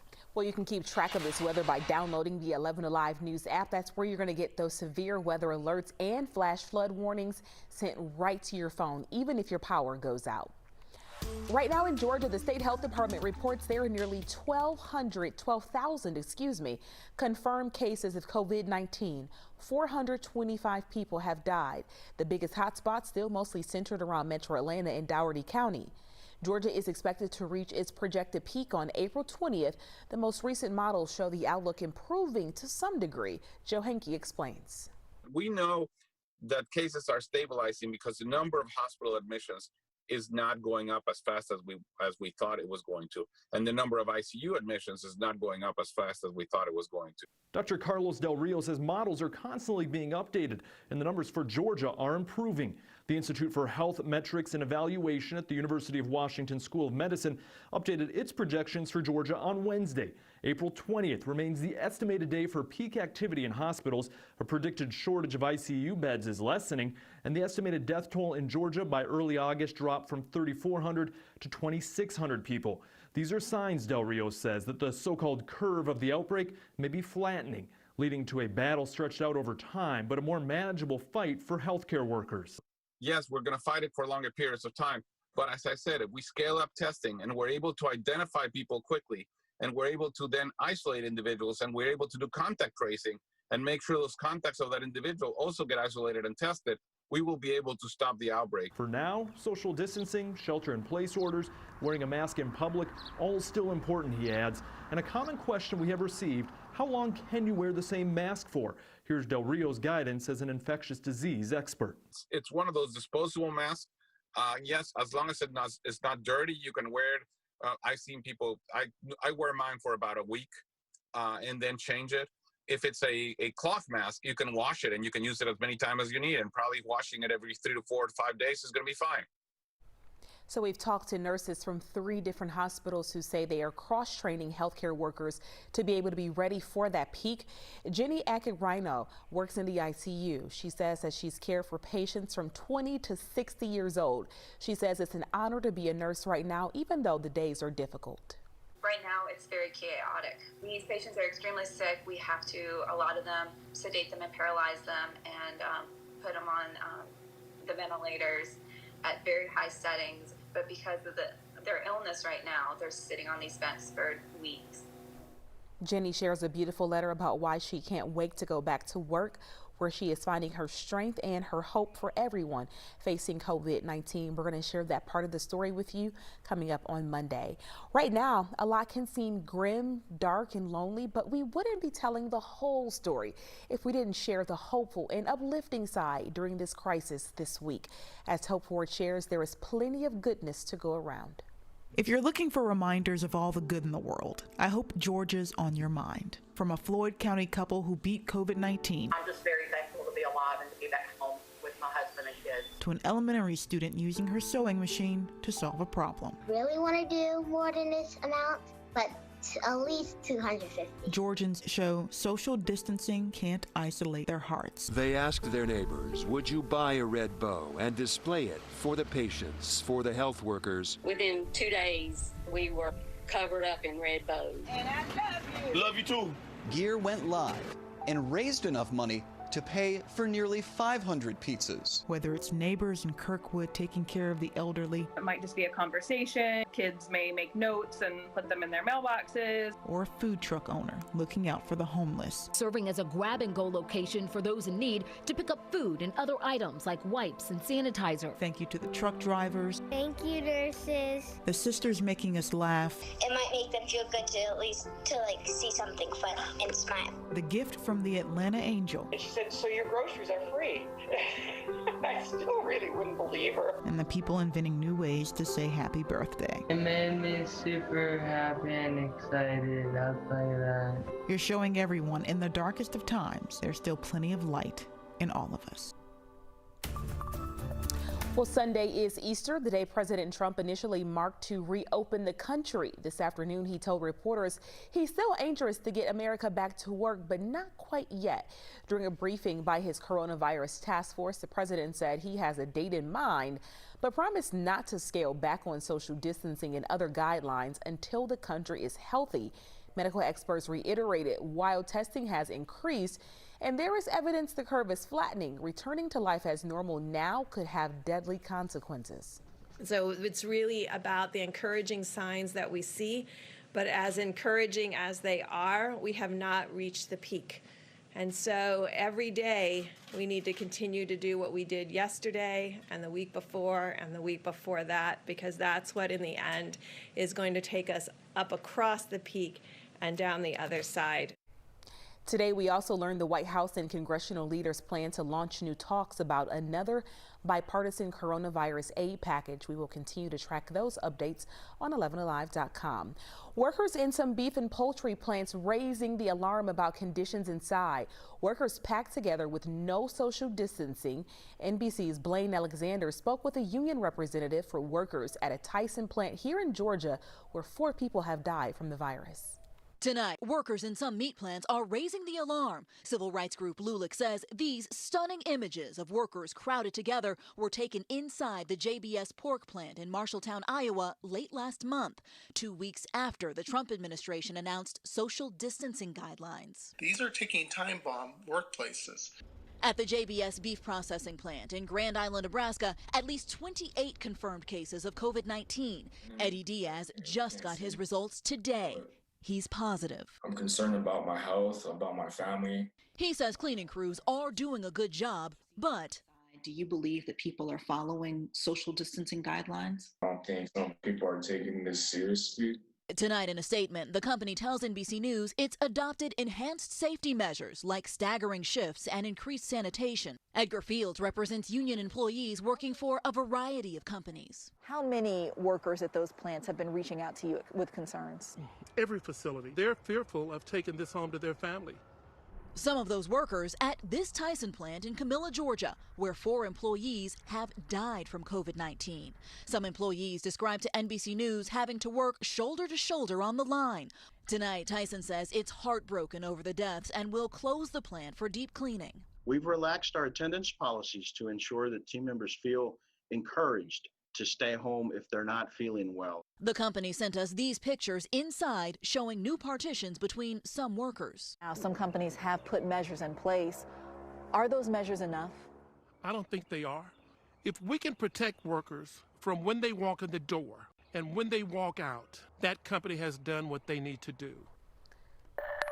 The COVID-19 pandemic has touched almost every aspect of our daily lives. As a result of our exclusive 11Alive survey, USA polls show 77% of those surveyed said the coronavirus is having a major impact on their lives. Of that number, 30% say it's turned their lives upside down. And when asked which was the bigger concern, 63% of you said you're more worried about getting sick than having enough money. The long lines for testing sites that are open, that in uncertain times, people want to know if a nagging cough and fever is COVID-19. Are they exposing others? Reveal investigator Rebecca Lindstrom shows us a tool created by doctors at Emory that helps you decide if that test is worth the wait. It's an educational tool. It is not a diagnostic. It will not tell you whether you have COVID or not. Using information based on your symptoms and medical history, it will tell you if you should self-isolate, call your doctor, or... Third case is what we call the high-risk case, which is where it'll say call 911 or go to your local emergency department. That's just what the triage tool has told about 48,000 people to do since it launched 3 weeks ago. More than 500,000 people from around the world have visited the site, about half actually completing the online survey. Cheryl, Emory says about 40% of the people who have gone through this triage tool are actually what they would describe as the worried well. People who are sick, just not with symptoms related to COVID-19. Really helpful information, but Rebecca, do you have to share any personal information when you use this tool? Not at all. It never asks for your name or address, and it only tracks the information by zip code if you choose to enter it. But if you do, it could really help hospitals. I explain how tonight on Up Late. We are living through historic times right now. How will we remember it? The Atlanta History Center wants you to answer the question by sharing everyday items with them. The center has launched a new campaign. It's called the Corona Collective. The idea is for anyone to submit their memories of social distancing, the shelter-in-place order, anything detailing a personal experience with coronavirus. This event is impacting all of us and changing all of us. And to be able to show that to generations in the future, it's not just the great man sort of history. It's the stories of everyday lives, because it's the everyday people, all of us, every single one of us, that make up history. Photos, videos, texts, and interviews can be submitted on the History Center's website. When this is all over, the History Center says they'll be glad to take physical memories that describe this time, like hand sanitizer or, yes, rolls of toilet paper. We are bringing you updates on the coronavirus outbreak all 3 hours of prime time on air and on the 11Alive YouTube channel. Subscribe to our channel and join the conversation in the community section. Stick around. More 11Alive news in prime time coming right up. And as we go to break, we try to shine a light on the helpers, those people on the front lines of this crisis, working those long hours to help save lives. And overnight, Atlanta did the same.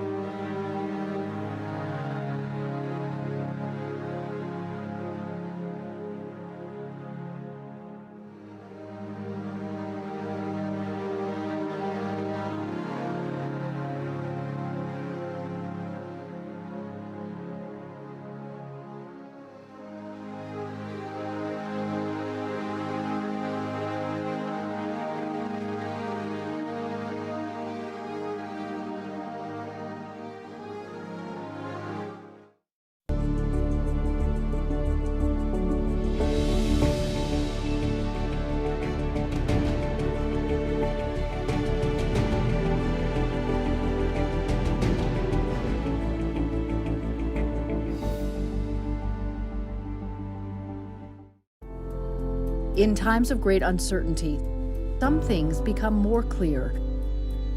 The things we take for granted, the people we depend on daily. Here at 11Alive, we'd like to say thank you.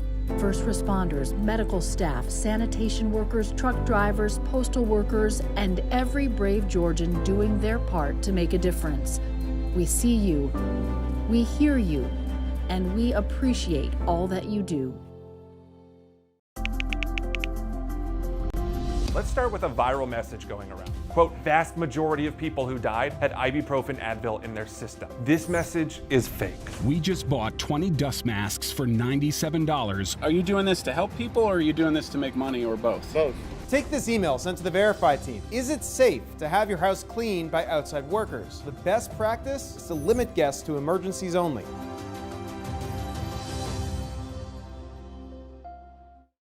We know things are changing every day, but we're here with you. Continuous COVID-19 coverage during Primetime. We're committed to giving you facts, not fear. On 11Alive News Primetime.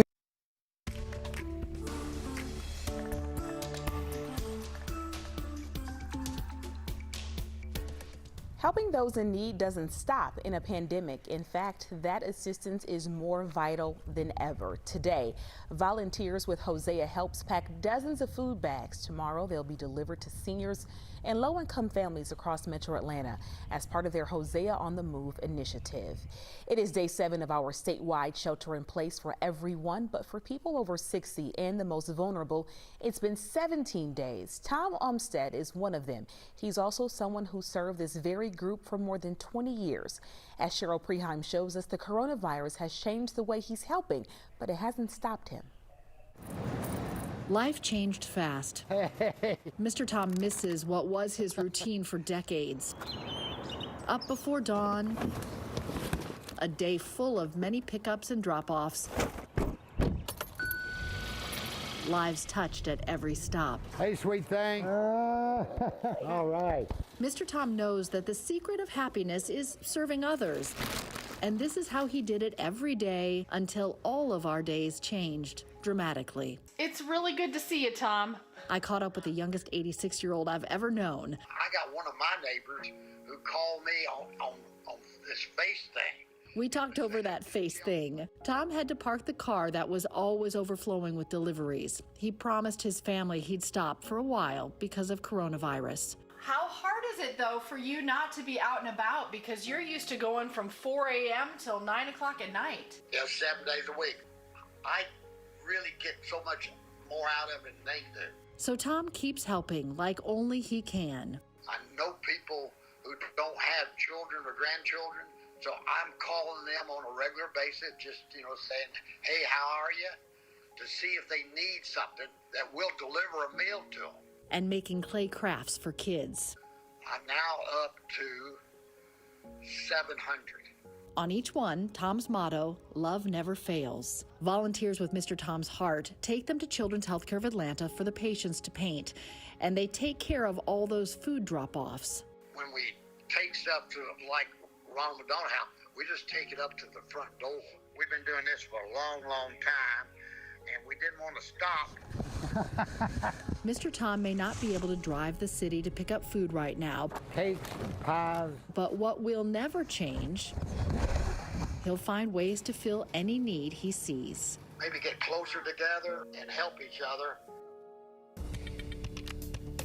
I'm meteorologist Chris Holcomb from the 11Alive Storm Trackers. I'm on with you right now live on the ATL, as well as with about 400 people. That's why my phone is right here. I'm doing a Facebook Live at the same time that I'm on air with you, and I'm getting tons of questions and comments about this potential severe weather event that is coming up on Sunday. A lot of folks are asking for advice, like should their kids sleep on the ground floor on Sunday night? That is a possibility, but we'll know more about that specific timing tomorrow and also on Sunday. So let me break down for you what's happening. I know this phone is going to be over my face at some points, but that's just fine. Just ignore it because these folks are watching as well on Facebook. So you see that severe weather threat on Saturday is mainly going to be back into parts of Texas. It will move eastward on Sunday. That's going to give us the severe weather threat. And the worst of it looks like it's going to be in this part right here. That's the moderate risk, level 4 out of 5 risk. in Alabama, Mississippi, Louisiana, and also into Arkansas. Those storms are going to be coming our way. And once they get into our area, we think they will still be strong enough to give us some severe weather with damaging winds possible. And yes, even tornadoes are possible here too. We are in the enhanced risk, or the level 3 out of 5 risk for most of us here in North Georgia. Here are the main threats that I want you to be watching for. I'm feeling very confident that this is going to be, a lot of us are going to be seeing some strong winds on Sunday night into early on Monday morning. That wind risk is in the high range. The flooding risk is in the medium range. I do think we'll see some good rain out of this, but the flooding doesn't look that bad. And then the tornado risk is also in the medium range.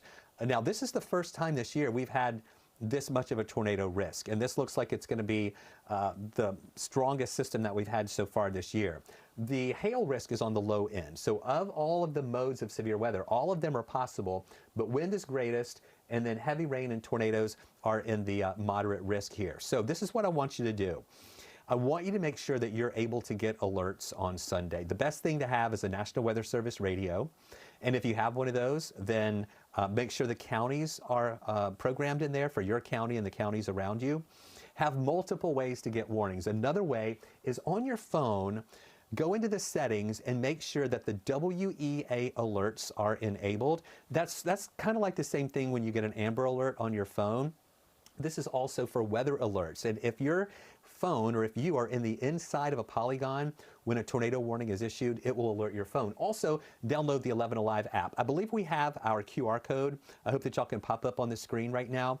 Get your phone right now, open up the camera, and hold it up to that QR code on your screen, and that will download the 11Alive app, and make sure the alerts are enabled on that as well. Have a plan with your family. Know where you're going to go. Don't wait until Sunday to figure out where to go.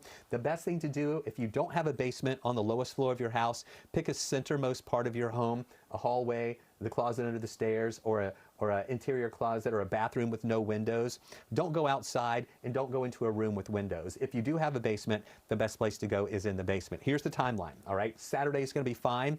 Notice, though, how it's been cool, and it's going to be really chilly in the morning. That southerly flow comes back, that warms us up, bringing in some instability. Then on Sunday, scattered showers, maybe a couple of storms in the afternoon, but the main threat comes late Sunday night, overnight into Monday, when this line of storms rolls our way. It swings through the area. That's what's going to have that severe weather threat with it before it clears out early on Monday. So nice day Saturday to get ready. And then Easter Sunday, showers and storms. The main threat for the more intense storms will be late Sunday into early Monday. Then we clear out Monday. Tuesday's dry. Wednesday, just a low risk for a shower. And then mostly cloudy Thursday and Friday with those high temperatures back into the 70s. Coming up, is there any correlation between the spread of the coronavirus and the use of 5G technology? And does President Trump have financial ties to a drug he's been promoting to treat the virus? We're investigating next in our Verify.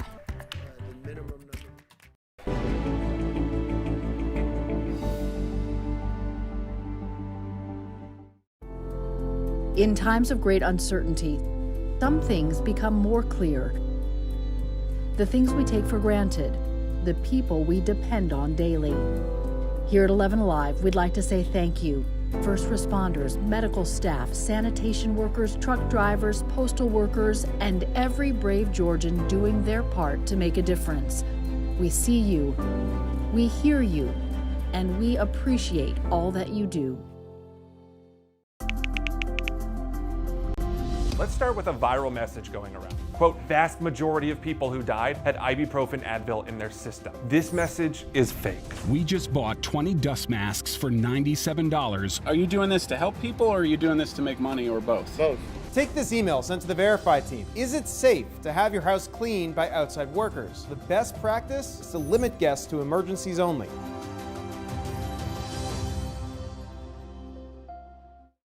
We know things are changing every day, but we're here with you. Continuous COVID-19 coverage during Primetime. We're committed to giving you facts, not fear. On 11Alive News Primetime, weeknights from 8 to 11 on WATF. There are everyday actions to help prevent the spread of respiratory diseases. Wash your hands. Avoid close contact with people who are sick. Avoid touching your eyes, nose, and mouth. Stay home when you are sick. Cover your cough or sneeze. Clean and disinfect frequently touched objects with household cleaning spray. For more information, visit cdc.gov/COVID-19. This message brought to you by the National Association of Broadcasters and this station.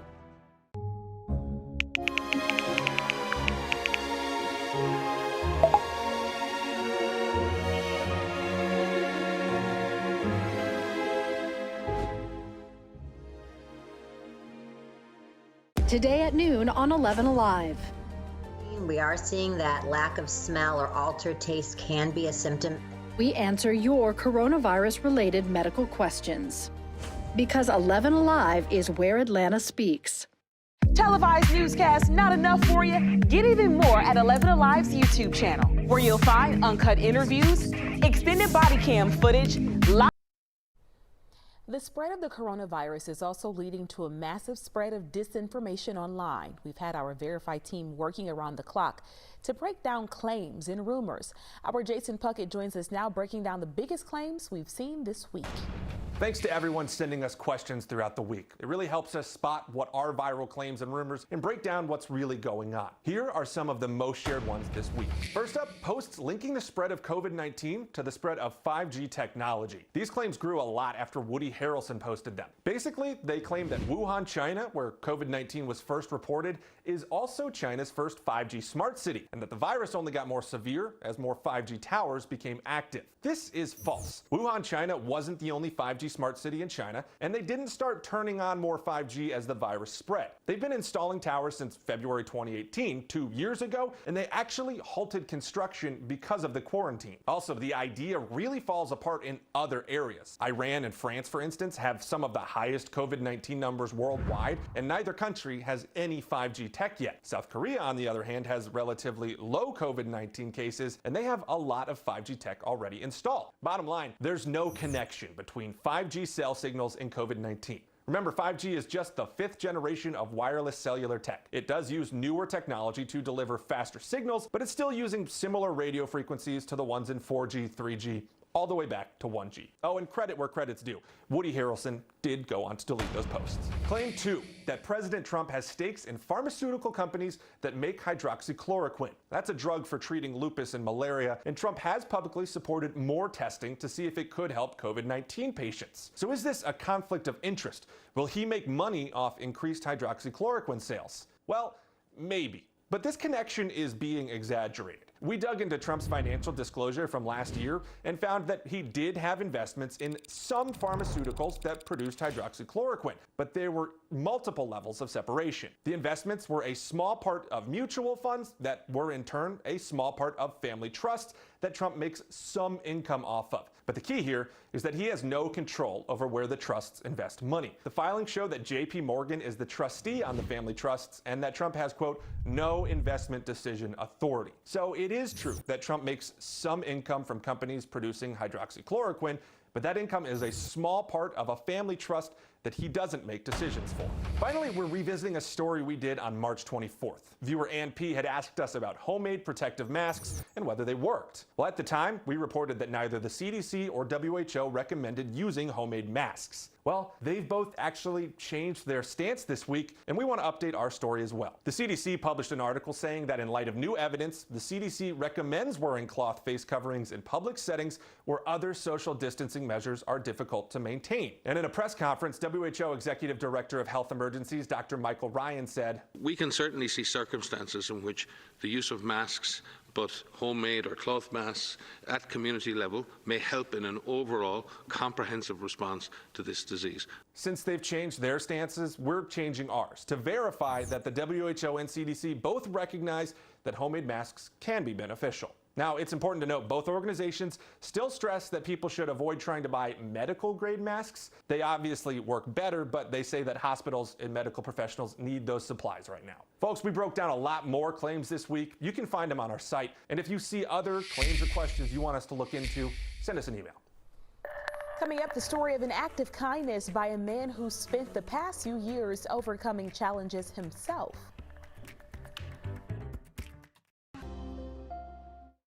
We know things are changing every day, but we're here with you. Continuous COVID-19 coverage during Primetime. We're committed to giving you facts, not fear. On 11Alive News Primetime, weeknights from 8 to 11 on WATF. There are everyday actions to help prevent the spread of respiratory diseases. Wash your hands. Avoid close contact with people who are sick. Avoid touching your eyes, nose, and mouth. Stay home when you are sick. Cover your cough or sneeze. Clean and disinfect frequently touched objects with household cleaning spray. For more information, visit cdc.gov/COVID-19. This message brought to you by the National Association of Broadcasters and this station.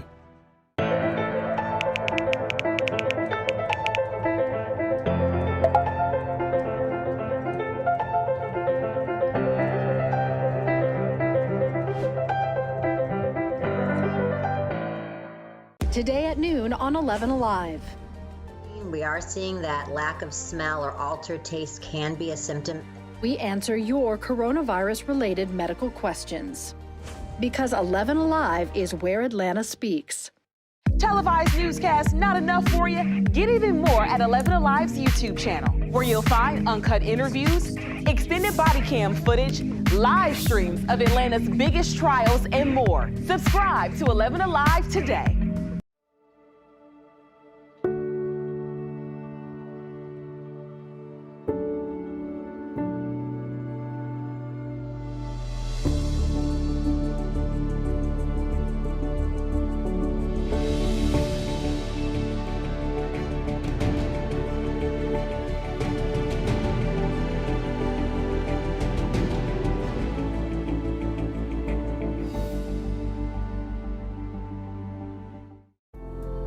In times of great uncertainty, some things become more clear. The things we take for granted, the people we depend on daily. Here at 11Alive, we'd like to say thank you. First responders, medical staff, sanitation workers, truck drivers, postal workers, and every brave Georgian doing their part to make a difference. We see you, we hear you, and we appreciate all that you do. Let's start with a viral message going around. Quote, vast majority of people who died had ibuprofen Advil in their system. This message is fake. We just bought 20 dust masks for $97. Are you doing this to help people, or are you doing this to make money, or both? Both. Take this email sent to the Verify team. Is it safe to have your house cleaned by outside workers? The best practice is to limit guests to emergencies only.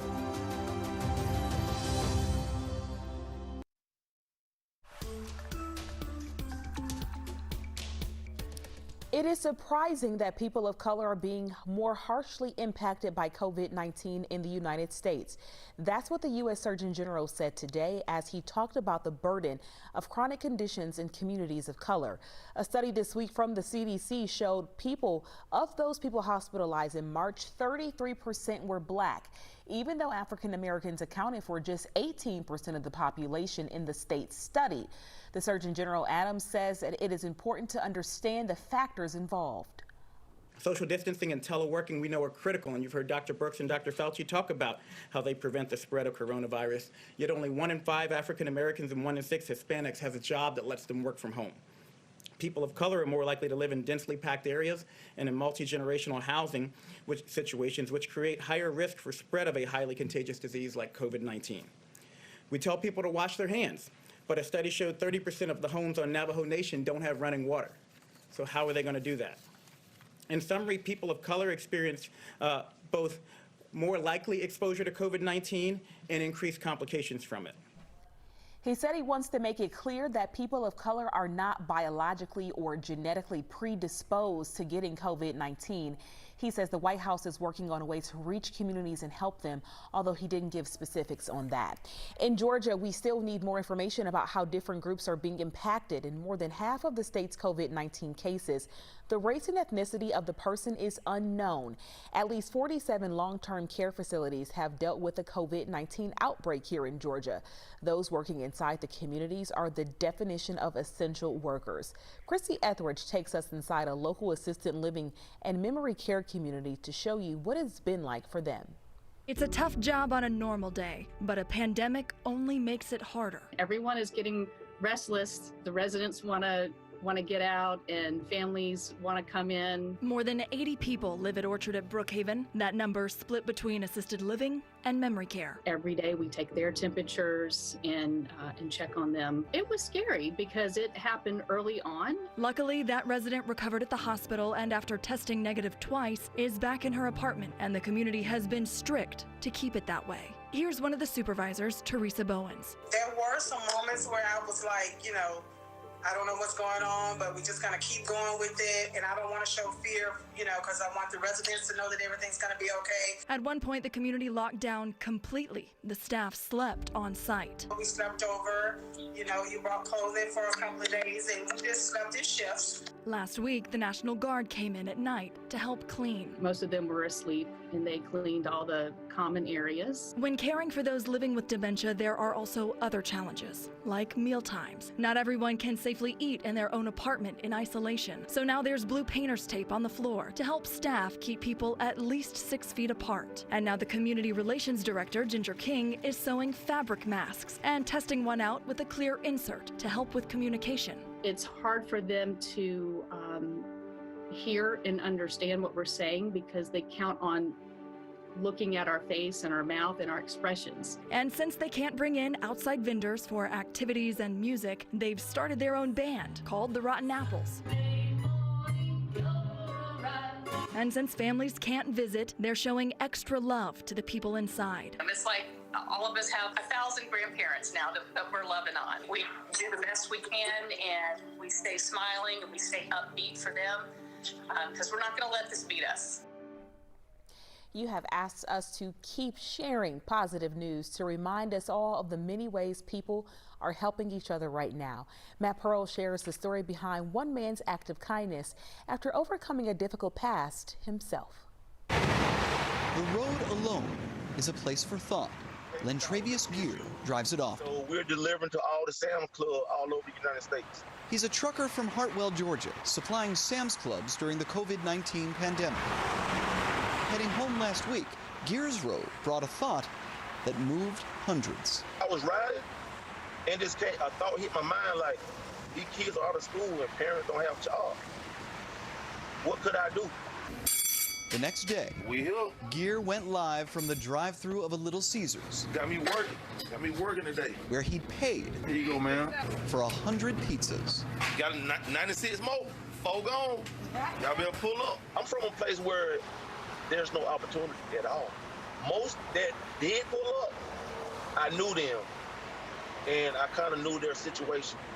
And many who pulled up knew his. Been through things that a lot of people don't come back from. Google my name and add Clemson, South Carolina, you'll be able to see a lot about it. In 2011, Gear was charged with attempted murder.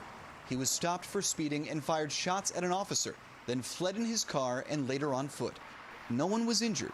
Gear was caught and taken into custody. I don't really remember a lot what happened because apparently I wasn't there. I was there, but I wasn't there, if that makes sense. Gear says he had battled mental illness for years.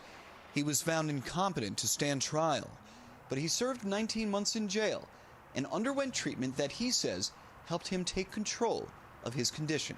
When you're moving fast, you don't know how to find your way. So God had to sit me down and get my attention. Gear took a new road. He went to school for a commercial driver's license, drove a concrete truck to make money, and then started the trucking company he runs today. His record and his head have been clean. Behold the Unique Concrete LLC. Bought y'all 20 more pizzas, man. 7 years to the week since his release. Thank you. And I love you. Love you too. Gear went live and raised enough money to pay for nearly 500 pizzas. What made you want to do it? Man, spread the love, man. He didn't need to know the roads of each person who came through. He knew his own. I had a lot of room in my life for God to work. And he made it happen. If you've been with us this evening, you know we've been tracking this threat for strong storms that'll be moving our way, and we've really been showing you these maps a lot. with those severe risks that are going to be in effect on Saturday out to the west of us. We're going to be fine here on Saturday. No concerns with severe weather here. It's going to be on Sunday when the system moves in. And it's not often that we see a moderate risk this close to us, but that moderate risk or the level 4 or 5 risk is in Alabama, Mississippi, Louisiana, and parts of southern Arkansas. Well, that system comes closer to us, and as those storms move in, we think they'll still be strong enough in our area late Sunday into early on Monday to keep us in the enhanced risk or the level 3 of 5 risk. That means the chances are very high that we could have some strong storms. Now, I know this may be kind of hard to see on this graphic here, but I'm going to read this for you. The enhanced risk means numerous severe storms possible, more persistent and are widespread, and a few of those are intense. Strong winds, damaging winds, and also tornadoes are possibilities with this system as it moves our way. Stay with us. We're going to break down more of the impacts and the timing for you coming up. All right, well, many miss sports and want them back on television, but as Alex Glaze tells us, a new poll revealed most aren't willing to return to a stadium until we reach a key moment in the fight against coronavirus. Everyone wants to know, when will it be safe for sports to return? But according to a poll released from Seton Hall University School of Business, people may be reluctant to attend games anytime soon. Poll results show more than 72% of the 762 respondents say they would not return to stadiums or arenas until a coronavirus vaccine is developed, which may be at least a few more months. When you look at the number among those respondents, those who identify as sports fans, the number drops to 61%. Jeff Schultz of The Athletic recently wrote a column asking fans if they would rather have sports back without fans or wait until it was safe for everyone. When's the next time you think fans, by and large, are going to be comfortable being around 50,000 people again, 50,000 plus people again? I think a long time, and I think honestly, Alex, there's two questions. One is when sports starts up again. Frankly, how many people are going to have disposable income to pay to go to an event?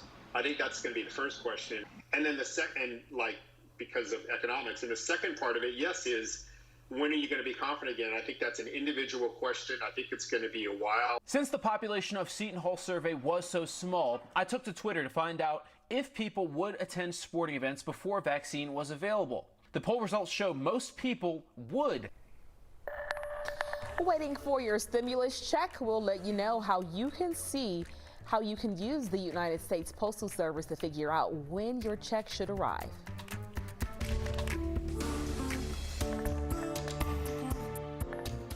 YouTube channel where you'll find uncut interviews, extended body cam footage, live streams of Atlanta's biggest trials, and more. Subscribe to 11Alive today.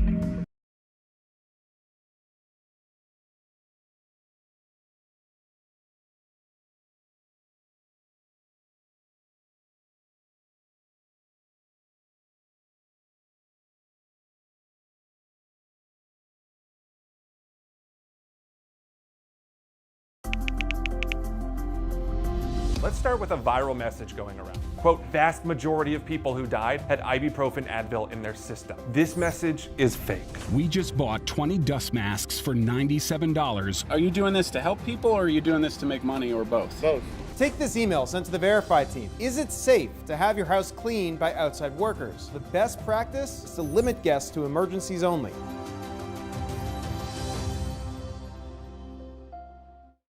We know things are changing every day, but we're here with you. Continuous COVID-19 coverage during Primetime. We're committed to giving you facts, not fear. On 11Alive News Primetime, weeknights from 8 to 11 on WATF. There are everyday actions to help prevent the spread of respiratory diseases. Wash your hands. Avoid close contact with people who are sick. Avoid touching your eyes, nose, and mouth. Stay home when you are sick. Cover your cough or sneeze. Clean and disinfect frequently touched objects with household cleaning spray. For more information, visit cdc.gov/COVID-19. This message brought to you by the National Association of Broadcasters and this station.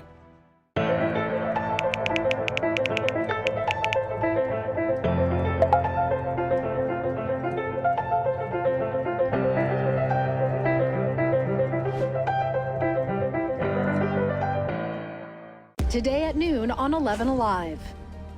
we are seeing that lack of smell or altered taste can be a symptom. We answer your coronavirus-related medical questions. Because 11Alive is where Atlanta speaks. Televised newscasts not enough for you? Get even more at 11Alive's YouTube channel, where you'll find uncut interviews, extended body cam footage, live streams of Atlanta's biggest trials, and more. Subscribe to 11Alive today.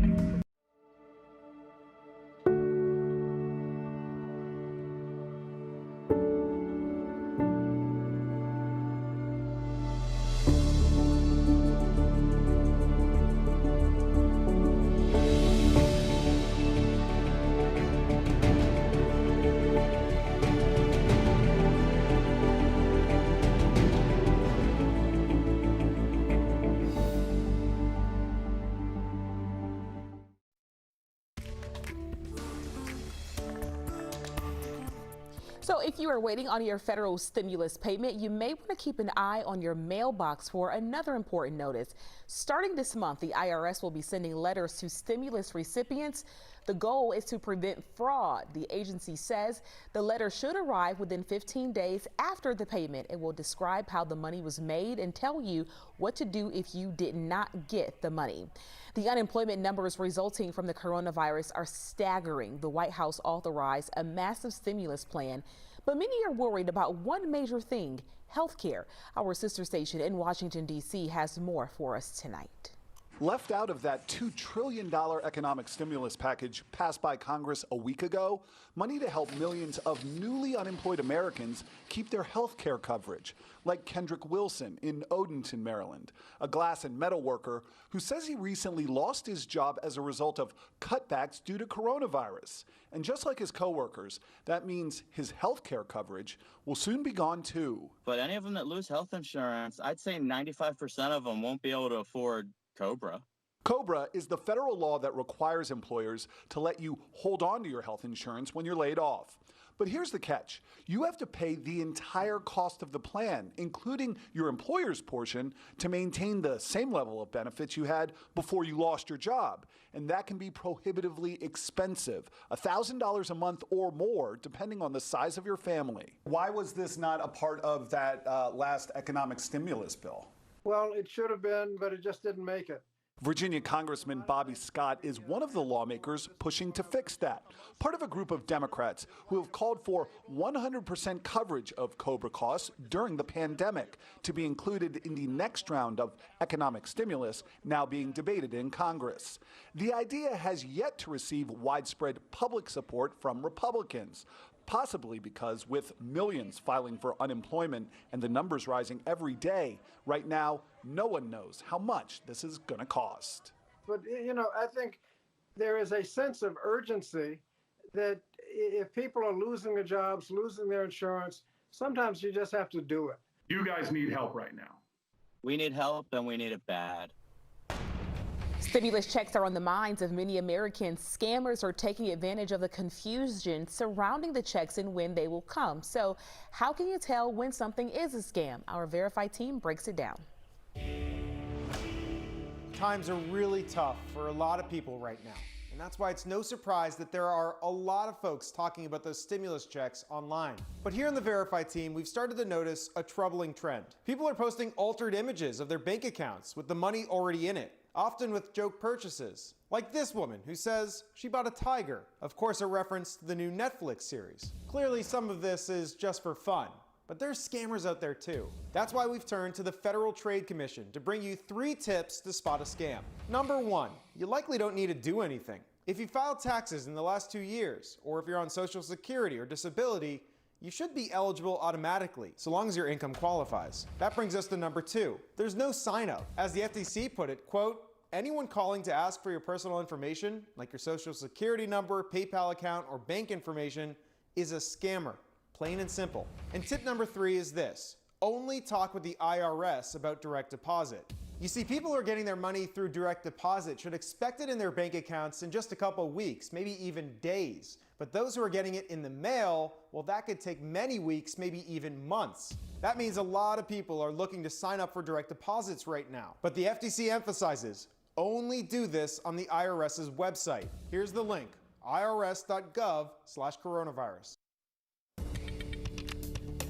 I'm meteorologist Chris Holcomb from the 11Alive Storm Trackers. I know we've been talking a lot about this severe weather threat for the weekend and getting you prepared for that. Something else I want you to know about overnight tonight and into tomorrow morning. I know you're feeling those temperatures falling. There's a frost advisory in effect for parts of North Georgia and areas west of Atlanta. You can see these counties that are in the blue color. It goes out I-20 into Carroll County. It also includes Paulding County, Cherokee County, Dawson County, also up into White County and Lumpkin County. That line to the north and west, it's going to be cold enough that we could see some frost developing. And I've had a few people on Facebook Live tonight ask me about, is it going to get to freezing? Even if we don't think it's going to get to freezing, it could be cold enough for some frost to develop in some spots. Look at these temperatures right now, 51 in Rome, 50 in Canton, 46 though in Blairsville and Clayton, and also Dalton. But watch what happens by tomorrow morning. These temperatures will be falling. 34 in Dalton, 37 in Rome, 37 in Blairsville, 38 in Clayton, even Canton and Gainesville at 39 degrees.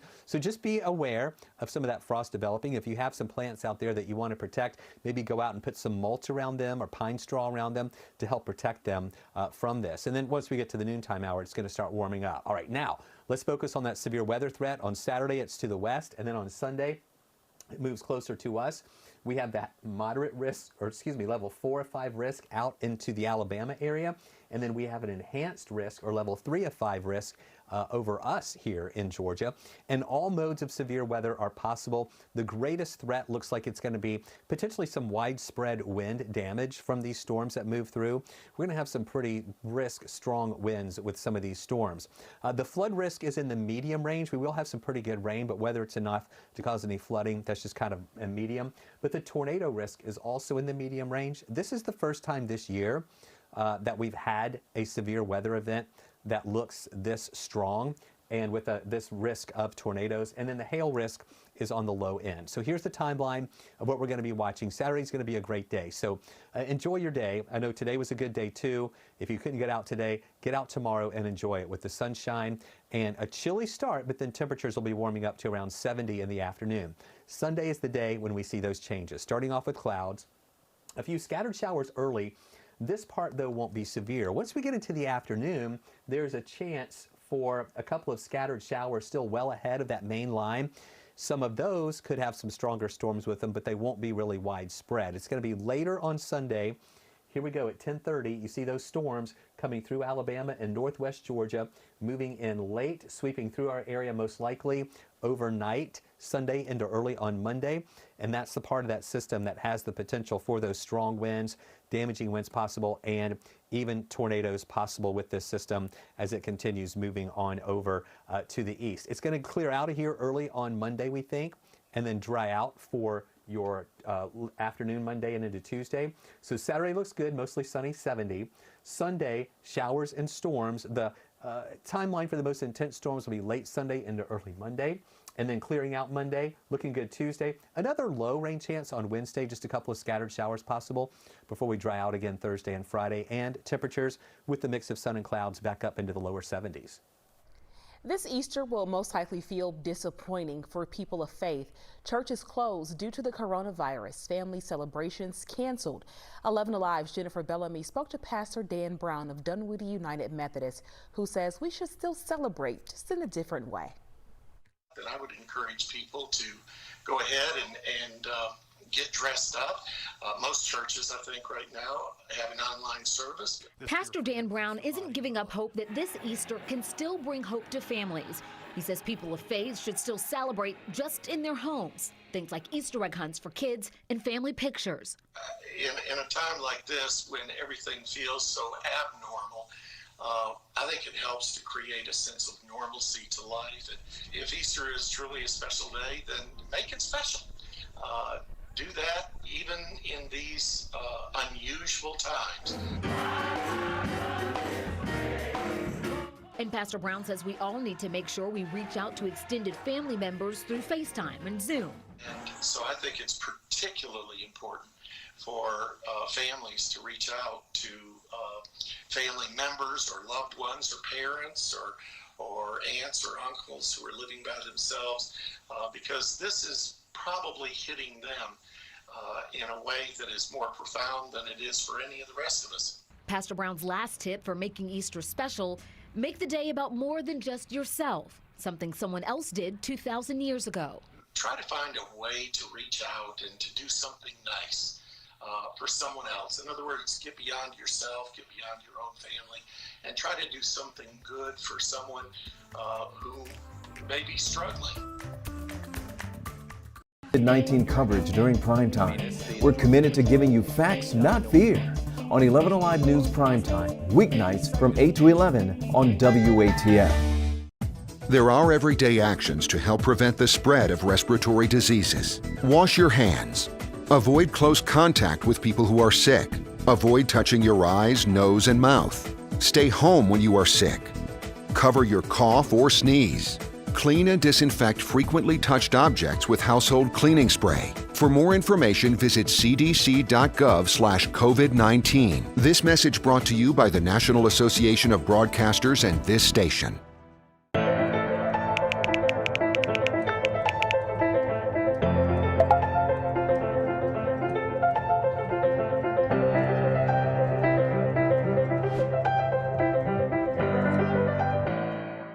Today at noon on 11Alive. We are seeing that lack of smell or altered taste can be a symptom. We answer your coronavirus-related medical questions. Because 11Alive is where Atlanta speaks. Televised newscasts not enough for you? Get even more at 11Alive's YouTube channel, where you'll find uncut interviews, extended body cam footage, live streams of Atlanta's biggest trials, and more. Subscribe to 11Alive today.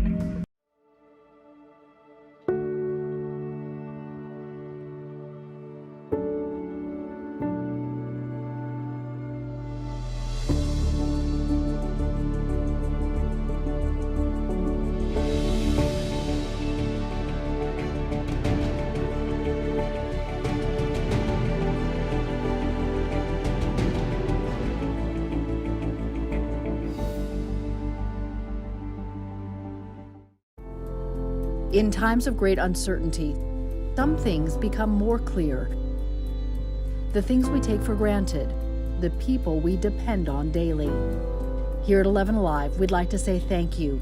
First responders, medical staff, sanitation workers, truck drivers, postal workers, and every brave Georgian doing their part to make a difference.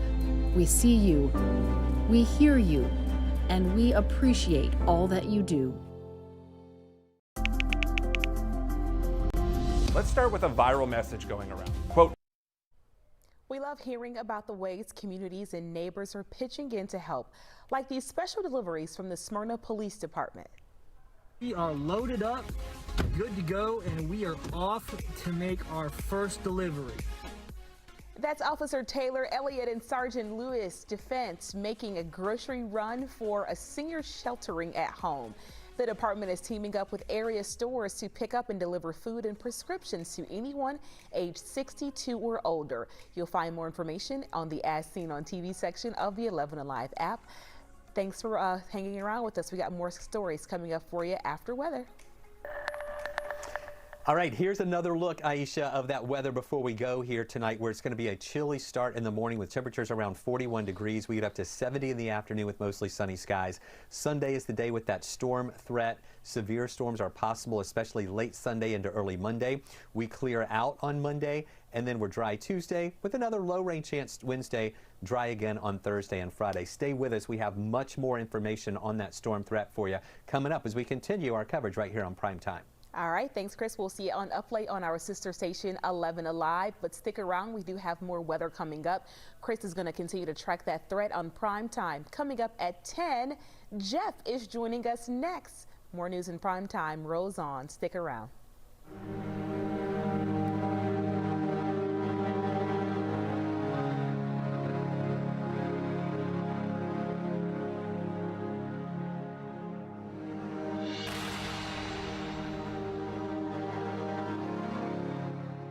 Live's YouTube channel, where you'll find uncut interviews, extended body cam footage, live streams of Atlanta's biggest trials, and more. Subscribe to 11Alive today.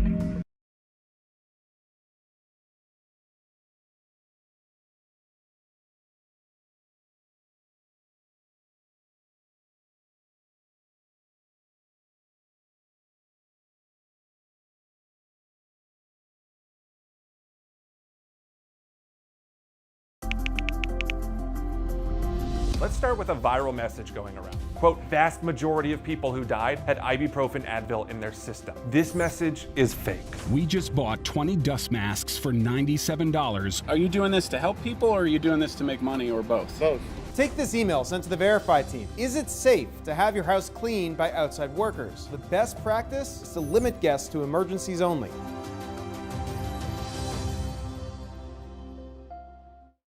We know things are changing every day, but we're here with you.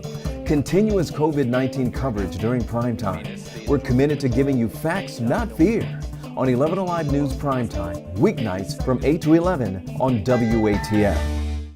There are everyday actions to help prevent the spread of respiratory diseases. Wash your hands. Avoid close contact with people who are sick. Avoid touching your eyes, nose, and mouth. Stay home when you are sick. Cover your cough or sneeze. Clean and disinfect frequently touched objects with household cleaning spray. For more information, visit cdc.gov/COVID-19. This message brought to you by the National Association of Broadcasters and this station.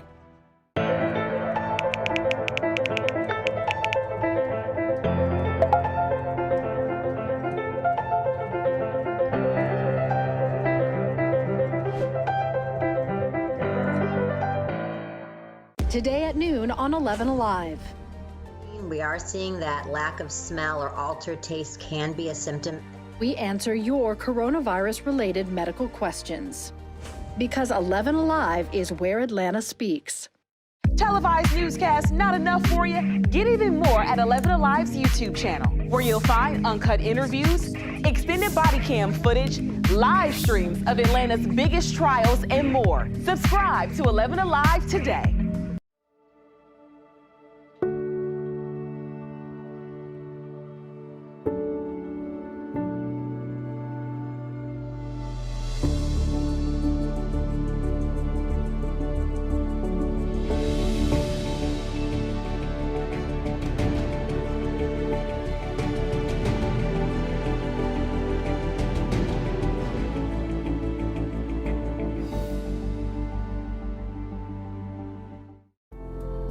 In times of great uncertainty, some things become more clear. The things we take for granted, the people. 11Alive News Primetime on the ATL starts now.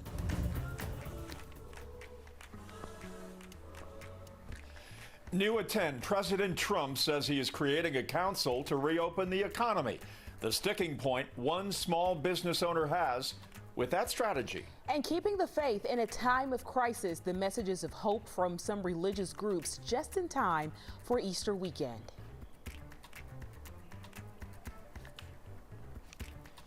Plus, is it COVID-19? Tonight, an online tool that can help you determine just how sick you are. First up tonight, big weather changes coming our way. We've had a great week of spring weather, and it will continue into tomorrow. But the times they are changing. Sunday is going to be rough for Easter Sunday, and we have a very cool look right now in downtown Atlanta at the Jackson Street Bridge. So it is the calm before the storm. Easter Sunday doesn't look very good right now. Yeah, Jeff, there is a chance for severe weather. Let's get you straight over to Chief Meteorologist Chris Holcomb as he tracks those conditions for us tonight. And we're going to be watching this developing system that is back into Texas and will be in Texas during the day tomorrow. And that's where they have a severe weather threat. Tomorrow for us is really going to be nice. We're going to have sunshine, a cool start, temperatures warming. So soak it up tomorrow while you can, because Sunday, that is the time frame when this system is going to come from the west to the east. And it's going to kick into some more instability in the atmosphere. So look at this area here back in Alabama, Mississippi, Louisiana, and Arkansas. That's a moderate risk. That's level 4 out of 5. As those storms move our way, they're going to be strong enough to still keep us in an enhanced risk, which is level 3 out of 5. And that means the chances are really good that we're going to have some strong thunderstorms that will be moving our way. And pretty much all modes of severe weather are possible. The main threat is going to be damaging winds. That is in the high range. We think the winds will be really strong, and we think those damaging winds will be widespread. The flooding risk is medium, and then the tornado risk is also medium. We're not talking about just brief spin-up tornadoes with this system as we have with the past systems that have been moving through.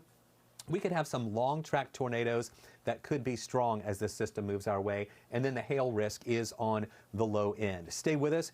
We have more and some new computer model data in with an updated timeline of when you're most likely to see these strong storms on Sunday. We'll have that for you in just a little bit. All right, we'll see you soon. Thank you, Chris. You can keep track of this weather by downloading the 11Alive News app. That's where we're going to get those severe weather alerts and flash flood warnings sent right to your phone, even if your power goes out. Well, we have made it to the end of the week. The weekend looms for us, and it's one that started with the U.S. Surgeon General telling Americans it could be one of the toughest weeks of all for the country because of this pandemic. And U.S. health officials say they are starting to see encouraging signs. Today, the president said the U.S. could be on track to lose fewer lives than experts have predicted, but it could still be around 100,000. And Dr. Deborah Birx, who is part of the president's coronavirus task force, says new U.S. cases are at least slowing down. It's really about the encouraging signs that we see, but as encouraging as they are, we have not reached the peak. And so every day we need to continue to do what we did yesterday and the week before and the week before that, because that's what in the end is going to take us up across the peak and down the other side. And here in Georgia, the state health department reports there are nearly 12,000 confirmed cases. 425 people have died. President Trump says the country won't reopen the economy until he knows that it will be safe. Next week, he'll be forming an economic task force. As Ryan Kruger shows us, small business owners are worried about what comes next. It's the time of year where we're supposed to celebrate the beauty of the world instead of the destruction. We're going to lose hundreds of thousands of dollars. I mean, this is detrimental. I mean, this is like door shutting. Flowers have been the family business for the Helbling family in Ackworth for 40 years. The owners of Southland Greenhouses, they're wholesalers. Their biggest clients are churches, schools, and sporting events this time of year, events that are now canceled. We've resorted to things that we never thought we'd have to, doing neighborhood sales. President Trump had previously touted this weekend as the great economic resurrection, but now saying the economy will be on hold. Next week, he'll form a new task force dedicated to the economy with the hope of opening it up as soon as possible. We're looking at a date. We hope we're going to be able to fulfill a certain date, but we're not doing anything until we know that this country is going to be healthy. It depends on what happens the next month. If they put tighter restrictions on, there's no way we can survive. All right, Ryan, so tell us more about this task force, like who's on it and what are they going to be focusing on? Yeah, so the President Trump will be announcing the members next week, but he said it will likely involve doctors, business owners, possibly even some politicians, governors, both Democrat and Republican. One of the main things they're going to be looking at is when they will be able to reopen the economy. He says he wants to do it as soon as possible, but he also said that decision, whenever they loosen those social distancing guidelines that we have, that will be the most important decision of his life. All right, so Vice President Mike Pence held a press conference talking about African Americans with the virus, and we're going to have much more coming up on that. So he says that African American leaders this morning, they talked about the racial disparity amid COVID-19, Jeff. So the That's right, Aisha. The NAACP, the National Urban League, and the United Negro College Fund were some of the organized groups that were represented. African Americans make up a third of coronavirus hospitalizations in the United States. Everyone's talking about this subject in all communities of the United States, trying to get a handle on it, trying to understand it. Many medical experts say that African Americans may be more likely to have severe cases due to higher rates of diabetes and obesity, asthma, and heart disease. Millions of Christians and Jews around the world are in the midst of sacred seasons of worship, Passover and Easter, and they are undergoing radical changes in the name of safety and health, sometimes straining faith as never before. John Sherritt continues our coverage tonight.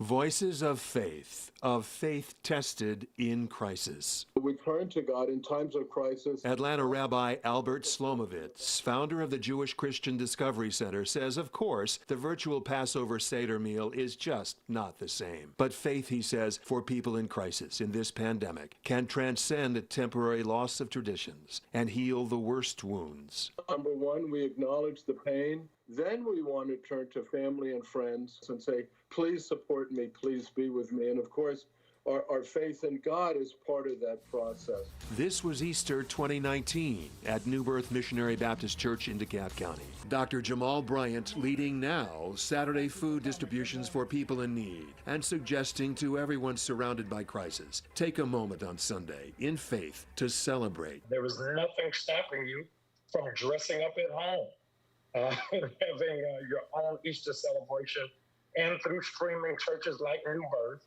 you can still have your worship experience. It's not like what we're used to, but let's make the best out of an inconvenience.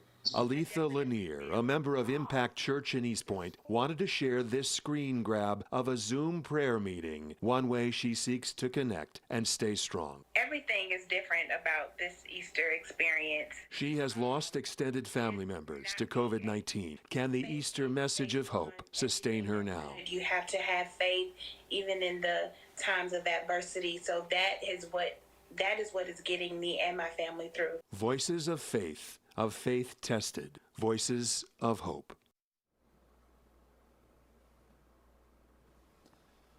Well, there is a new poll from Survey USA that is showing just how many Americans have had to adjust to what is called a new normal by staying inside and trying to stop the spread of COVID-19. 30% of people say their lives have been turned completely upside down because of the coronavirus, and almost half say they have had to make noticeable changes to their lives. 41% of people also say they are now wearing a mask over their face that they had bought. 24% say they have made their own mask at home. So right now, a lot can seem grim, dark, and lonely, but we wouldn't be telling the whole story if we didn't share the hopeful and uplifting side during this crisis this week. As Hope Ford shares, there is plenty of goodness to go around. If you're looking for reminders of all the good in the world, I hope Georgia's on your mind. From a Floyd County couple who beat COVID-19. I'm just very thankful to be alive and to be back home with my husband and kids. To an elementary student using her sewing machine to solve a problem. Really want to do more than this amount, but at least 250. Georgians show social distancing can't isolate their hearts. They asked their neighbors, would you buy a red bow and display it for the patients, for the health workers? Within 2 days, we were covered up in red bows. And I love you. Love you too. Gear went live and raised enough money to pay for nearly 500 pizzas. Whether it's neighbors in Kirkwood taking care of the elderly. It might just be a conversation. Kids may make notes and put them in their mailboxes. Or a food truck owner looking out for the homeless. Serving as a grab-and-go location for those in need to pick up food and other items like wipes and sanitizer. Thank you to the truck drivers. Thank you, nurses. The sisters making us laugh. It might make them feel good to at least see something fun and smile. The gift from the Atlanta Angel. And she said, so your groceries are free. I still really wouldn't believe her. And the people inventing new ways to say happy birthday. It made me super happy and excited. I'll tell you that. You're showing everyone in the darkest of times, there's still plenty of light in all of us. Hope Ford joining us live now. Hope, you know you are one of my favorite writers, and that story tore me up. Just seeing all of this reminds us we do have reasons to smile. Oh, yeah, I did write, with you in mind a little bit. I was like, I wonder if I can make Aisha cry, but no, really, the great part about all of this is those are really only the stories that I could fit in. There were so many stories to choose from, stories of hope, survival, and just general goodness out there happening right now. Thank you so much. It is a segment much needed right now. And it's our viewers sending these stories to us. If you have a good news story to share, use the hashtag #SendTheLoveATL. Understandably, anyone who develops a cough or fever right now might immediately wonder if they could be positive for COVID-19. Coming up, we'll walk you through a tool helping you decide your next step. Verify team. Is it safe to have your house cleaned by outside workers? The best practice is to limit guests to emergencies only.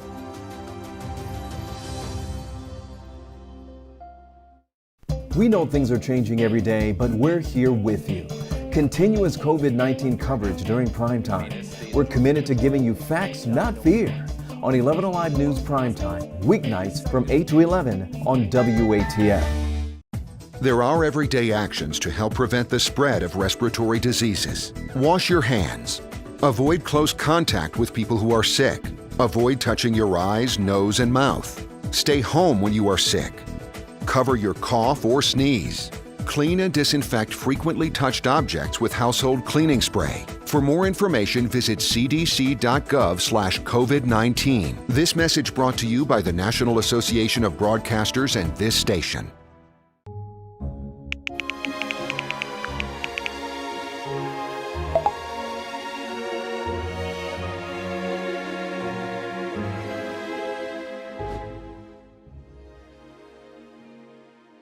Today at noon on 11Alive. We are seeing that lack of smell or altered taste can be a symptom. We answer your coronavirus-related medical questions. Because 11Alive is where Atlanta speaks. Televised newscasts not enough for you? Get even more at 11Alive's YouTube channel, where you'll find uncut interviews, extended body cam footage, live streams of Atlanta's biggest trials, and more. Subscribe to 11Alive today.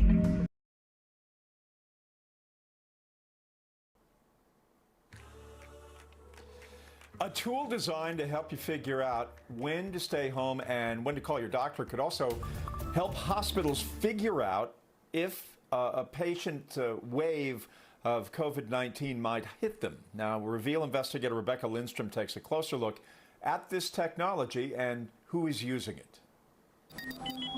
I'm an emergency medicine physician. Dr. David Wright is also one of the physicians that helped create C19check.com, a tool that you can use on your phone or computer when you're not feeling well to help figure out what to do about it. It's an educational tool. It is not a diagnostic. It will not tell you whether you have COVID or not. Using information based on your symptoms and medical history, it will tell you if you should self-isolate, call your doctor, or... Third case is what we call the high-risk case, which is where it'll say call 911 or go to your local emergency department. That's just what the triage tool has told about 48,000 people to do since it launched 3 weeks ago. More than 500,000 people from around the world have visited the site, about half actually completing the online survey. Pakistan is one of the higher users outside the United States. Pakistan and India, and we have it in multiple languages. Wright says the tool isn't meant to replace your doctor, but it could help them prepare. The programs don't collect your personal information, but if you agree, they will track symptoms by zip code. We know there's a lag in time between when someone gets infected and when they need intensive care. So if I go on the app and record symptoms, and so does one of my neighbors, along with several other people in the same zip code, the CDC could get a heads up that would help hospitals prepare for the next hot spot. I'm careful to compare this to wartime because I respect the military so much and what they do. These viruses are like the bullets. And if we're not careful, it could kill us too. So far, nearly 40% of the people using C19check.com are what Wright describes as the worried well, those that are sick, but not with symptoms related to COVID-19. It is crucial, he says, that their curiosity or concern doesn't trigger a visit to the hospital, where they could end up exposed to the virus. For many people, it's scary. This is an enemy that we can't see. C19check is creating an option for those at elevated risk to get a text message reminder to take the test again. The CDC did work with Apple to create its own online tool, but both denied our request for information.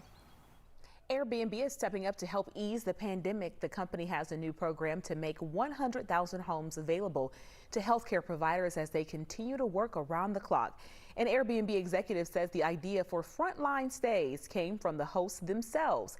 Chris Leanne says hosts in Italy and France opened their rentals to nurses, doctors, and cleaning crews when the outbreak hit there. Now Airbnb is doing the same in the U.S. The idea is to get housing near where healthcare providers are working. One of those needs right now is housing for these healthcare providers that is safe and secure, gets them on the front lines, protects their families, and it's a way all of us can help and contribute. To sign up to become a host or learn about the program, head to 11alive.com. All right, time to check back in now with Chief Meteorologist Chris Holcomb. Chris, we've got a rainy Easter Sunday ahead with some possible storms.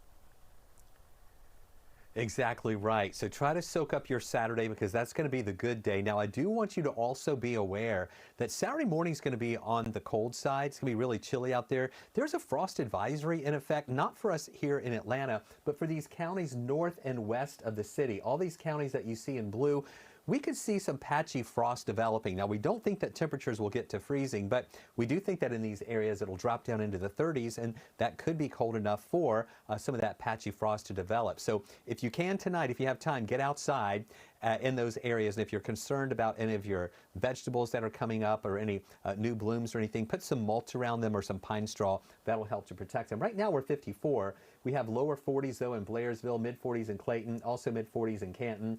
40s even on the south side in Peachtree City and down in LaGrange. Watch these temperatures tonight as they fall down to about 41 to 42 in Atlanta, but you can see in those areas north and west of the city, it will be in the 30s. And again, just that potential for some patchy frost to develop. And then we start warming up during the day. Now, during the day tomorrow, we're going to have sunshine. It's going to be a nice one. But out west, this is the system that we're going to be watching that is causing severe weather. And on Sunday, that'll be moving into our area. You can see the worst of this on Sunday is going to be in that moderate risk, which is this color right here, level 4 or 5 risk for Alabama, Mississippi, Arkansas, and also Louisiana. But by the time those storms get into our area, they are still going to be strong enough to give us an enhanced risk, which is a level 3 of 5 risk, meaning a really good chance for some strong thunderstorms. The main threats would be some winds with that, and also tornadoes are a possibility. Enhanced risk means numerous severe storms are possible. They'll be more persistent and widespread, and a few of those could even be intense. So here's what I want you to do. Get ready, be prepared, make sure you can get alerts. The best thing to do is to have a National Weather Service radio with your county and the nearby counties programmed in. Also, on your cell phone, go into the settings and make sure the WEA alerts are enabled. Those are the weather emergency alerts there. If you're inside a polygon of a tornado warning, it'll find your phone and alert you for that. Also, download the 11Alive app. We have a QR code here that's going to show up on your screen. Open up your phone camera and hold it up in front of that, and it will help you download the 11Alive app, and you can also enable alerts with that too. Make sure your family has the safe place to go. Practice this tomorrow. Know where you're going to go in the best place. If you don't have a basement, an interior section of your home that is away from windows, and if you do have a basement, the best place to go is in the basement. Here's the timing. Saturday's looking good. Sunday, we're going to start off with just a few scattered showers here in our area, maybe a couple of thunderstorms in the afternoon, but that main line comes in late Saturday night, overnight, into early on Monday morning before it moves out and takes the storms with it. So we're watching that storm threat late Sunday into Monday. We're dry Tuesday, low rain chance Wednesday, and then mostly cloudy Thursday and Friday with high temperatures in the 70s. All right, thanks, Chris. We will be weather aware this weekend. Let's check out your weather wow moment of the day. This is a gorgeous view. This picture was sent to us by Tommy Meyer in Sky Valley, Georgia. Some clear blue skies make it so easy to see the mountaintops and the horizon there. Great shot. We would love to see your weather wow moments too. The easiest way to share them is to join the 11Alive Storm Trackers Facebook group. Go request to join the group now and get those pictures uploaded. We are all stuck at home, some with your spouses or significant others. Coming up in the next half hour, advice for any couples finding it hard to adjust. Visit cdc.gov/COVID-19. This message brought to you by the National Association of Broadcasters and this station.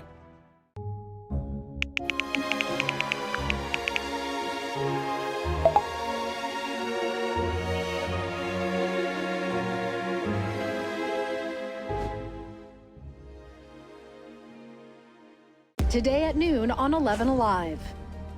We are seeing that lack of smell or altered taste can be a symptom. We answer your coronavirus-related medical questions. Because 11Alive is where Atlanta speaks. Televised newscasts not enough for you? Get even more at 11Alive's YouTube channel, where you'll find uncut interviews, extended body cam footage, live streams of Atlanta's biggest trials, and more. Subscribe to 11Alive today.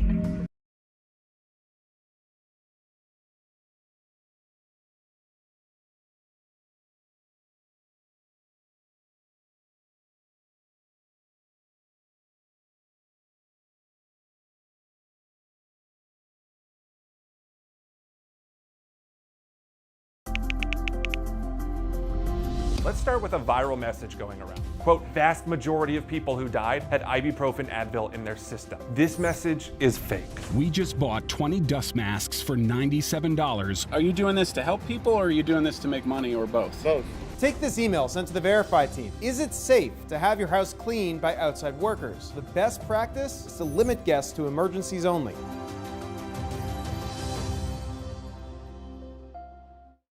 We know things are changing every day, but we're here with you. Continuous COVID-19 coverage during Primetime. We're committed to giving you facts, not fear. On 11Alive News Primetime, weeknights from 8 to 11 on WATF. There are everyday actions to help prevent the spread of respiratory diseases. Wash your hands. Avoid close contact with people who are sick. Avoid touching your eyes, nose, and mouth. Stay home when you are sick. Cover your cough or sneeze.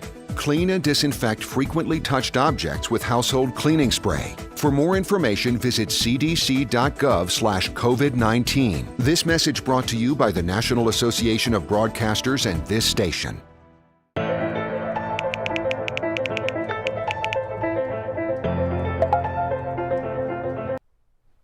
So we love hearing about the ways communities and neighbors are pitching in to help each other, like these special deliveries from the Smyrna Police Department. We are loaded up, good to go, and we are off to make our first delivery. That's Officer Taylor Elliott and Sergeant Louis Defense making a grocery run for a senior sheltering at home. The department is teaming up with area stores to pick up and deliver food and prescriptions to anyone age 62 or older. You can find more information in the As Seen on TV section of the 11Alive app. All right, time for me to head out to get ready for Up Late, coming up on 11Alive in about 35 minutes or so. That's where you'll catch me and Chris with more news and weather. Always good to see you, Aisha. Thanks for the great work this week, and have a restful weekend. We'll see you back here on Monday. Here's what's coming up on the Big 36. We hope you'll stay with us. A group of U.S. volunteers stuck in Peru after the borders closed because of the coronavirus. Next, their struggle to get home and why they say it could take months. In times of great uncertainty, some things become more clear. The things we take for granted, the people we depend on daily. Here at 11Alive, we'd like to say thank you. First responders, medical staff, sanitation workers, truck drivers, postal workers, and every brave Georgian doing their part to make a difference.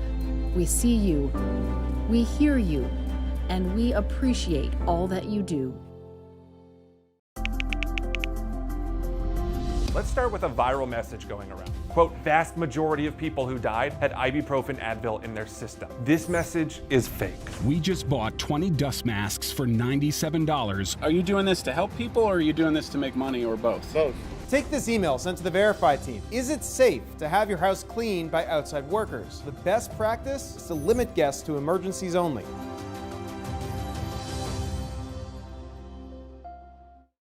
We know things are changing every day, but we're here with you. Continuous COVID-19 coverage during Primetime. We're committed to giving you facts, not fear.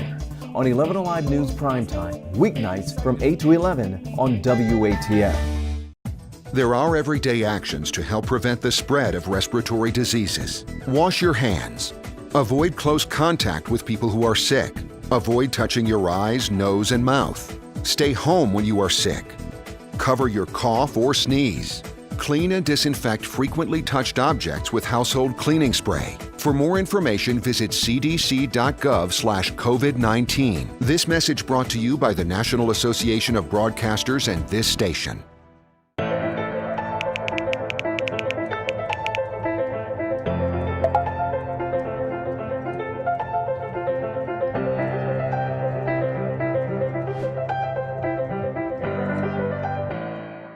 Today at noon on 11Alive.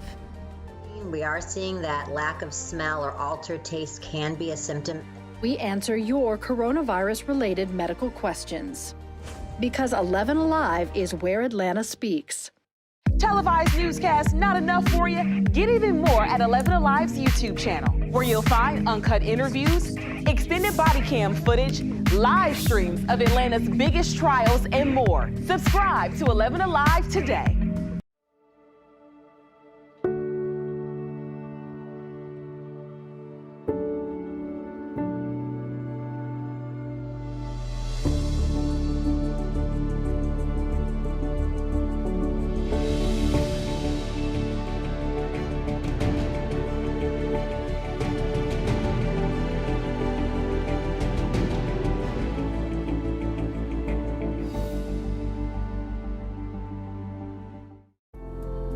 In times of great uncertainty, some things become more clear. The things we take for granted, the people we depend on daily. Here at 11Alive, we'd like to say thank you. First responders, medical staff, sanitation workers, truck drivers, postal workers, and every brave Georgian doing their part to make a difference. We see you, we hear you, and we appreciate all that you do. Let's start with a viral message going around. Quote, people of color are being disproportionately impacted by the COVID-19 virus. And we learned today more about it. That's what the U.S. Surgeon General said today as he talked about the burden of chronic conditions in communities of color. A study this week from the CDC showing of people hospitalized in March, 33% were African American. And even though African Americans accounted for just 18% of the population in the 14-state study, Surgeon General Adams says it's important to understand the factors that are involved. Social distancing and teleworking we know are critical, and you've heard Dr. Birx and Dr. Fauci talk about how they prevent the spread of coronavirus. Yet only 1 in 5 African Americans and 1 in 6 Hispanics has a job that lets them work from home. People of color are more likely to live in densely packed areas and in multi-generational housing situations, which create higher risk for spread of a highly contagious disease like COVID-19. We tell people to wash their hands, but a study showed 30% of the homes on Navajo Nation don't have running water. So how are they going to do that? In summary, people of color experience both more likely exposure to COVID-19 and increased complications from it. He also said he wants to make it clear that people of color are not biologically or genetically predisposed toward getting COVID-19. He says the White House is working on a way to reach communities and help them, although he did not give any specifics. In Georgia, we still need more information about different ethnic groups and the relationship to COVID-19. In more than half of the state's coronavirus cases, the race and the ethnic origins of the person is unknown. At least 47 long-term care facilities have dealt with the outbreak of COVID-19, and those working inside these communities are finding how difficult it truly is, and the work that they are doing is so important toward keeping many alive. Christy Etheridge Diaz takes us inside a local assisted living care community to show us what it's been like for them.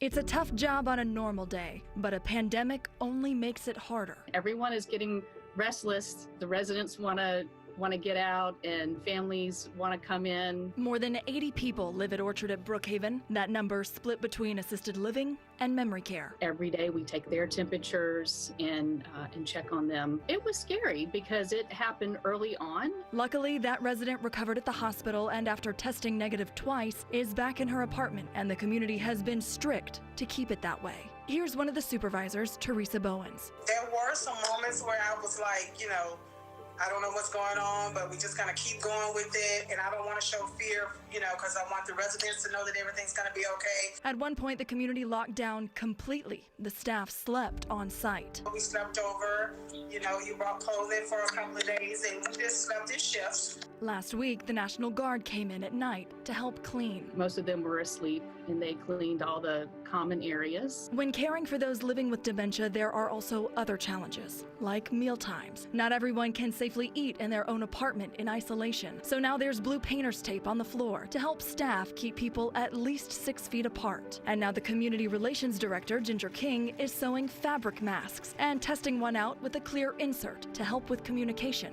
It's hard for them to hear and understand what we're saying because they count on looking at our face and our mouth and our expressions. And since they can't bring in outside vendors for activities and music, they've started their own band called the Rotten Apples.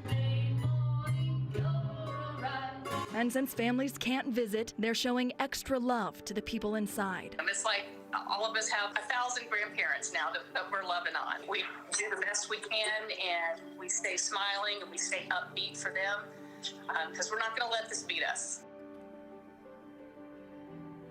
Teresa says that her relationship with many of the residents in this care center has greatly improved in the sense that they are spending a lot more time with them and getting to know them, and that has fostered these relationships really growing. New tonight, if you're waiting on your federal stimulus check, you may want to keep an eye on the mailbox for another notice because you will be receiving one. Beginning later this month, the IRS will be sending letters to stimulus recipients. The goal is to prevent fraud. The agency says the letter should arrive within 15 days after the payment, and it will describe how the payment was made and tell you what to do if you did not get the money. Meanwhile, the unemployment numbers have been staggering. I mean, you take a look at the Great Depression in the 1930s in the United States, and you take a look at the numbers now, and it is sobering, it is frightening about what this potentially can mean. The White House authorized a massive stimulus plan, but many are also worried about health care and how it relates to all of this. Our sister station in Washington, D.C., WUSA, has more for us tonight. Left out of that $2 trillion economic stimulus package passed by Congress a week ago, money to help millions of newly unemployed Americans keep their health care coverage, like Kendrick Wilson in Odenton, Maryland, a glass and metal worker who says he recently lost his job as a result of cutbacks due to coronavirus. And just like his coworkers, that means his health care coverage will soon be gone too. But any of them that lose health insurance, I'd say 95% of them won't be able to afford COBRA. COBRA is the federal law that requires employers to let you hold on to your health insurance when you're laid off. But here's the catch. You have to pay the entire cost of the plan, including your employer's portion, to maintain the same level of benefits you had before you lost your job. And that can be prohibitively expensive, $1,000 a month or more, depending on the size of your family. Why was this not a part of that last economic stimulus bill? Well, it should have been, but it just didn't make it. Virginia Congressman Bobby Scott is one of the lawmakers pushing to fix that, part of a group of Democrats who have called for 100% coverage of COBRA costs during the pandemic to be included in the next round of economic stimulus now being debated in Congress. The idea has yet to receive widespread public support from Republicans, possibly because with millions filing for unemployment and the numbers rising every day, right now, no one knows how much this is going to cost.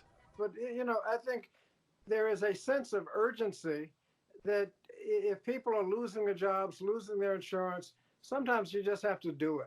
You guys need help right now. We need help, and we need it bad. Do you have a question about the stimulus plan? I think everybody does at this point. A lot of questions. In fact, you can text them to us at the number on your screen. It's 404-885-7600. We will do our best to answer these. And remember, you don't want to call us. Just text us. We will see it, and we will do our very best because we're answering those questions on our Facts Not Fear broadcast. That is Monday at noon. Health experts say the virus tends to hit in clusters, and that's why you see families that are so greatly impacted by all of this. It has occurred in Pickens County. 3 of this family has ended up in the hospital, and the last one is heading home this week. So there is some good news for this family. Tracy Imik-Pierre explains how the virus affected the family in different ways. I remember being in the emergency room and being taken upstairs to ICU. That's 11 days Samantha Cook can't remember. Days of intubation and even being in a medically induced coma fighting COVID-19. Days her mother, Bridget, will never forget. I called her daddy at work and said, "You've got to come home. They won't let you in the hospital, but you've got to come home." Bridget says 2 days after Samantha was admitted, she started crashing, but then her medical team at Piedmont Mountainside stabilized her again. Then a few days later, more of their family showed symptoms and had to be admitted. My dad, her grandfather, and I both wound up in the hospital at the same time as she was there. Bridget says they all live on the same property and think a few other family members have had it too. But their symptoms were different, more digestive issues and aches rather than respiratory distress. And since Samantha has asthma, she says that's why she was hit the worst. This experience has changed the way she sees and fears this virus. The week before she got sick, I said the words out loud, "I'm not getting on this crazy train for COVID. And I'm like the conductor of the train now." Cleaning mail that comes in, not going out, and giving thanks they all made it home alive. Most thankful that God put us at Piedmont, that with the right doctors that could take care of us. There are 11 hospitals in the Piedmont healthcare system, all of which are treating patients with COVID-19 right now. Even with the increased numbers, they say they have been able to keep up so far. Georgia's shelter-in-place order means that a lot of people are spending time with their spouses, their partners, and it has not always been easy to try to live in such close quarters for such an indefinite period of time. Couples therapist Dr. Tiffany Davis Henry says that frustration is understandable.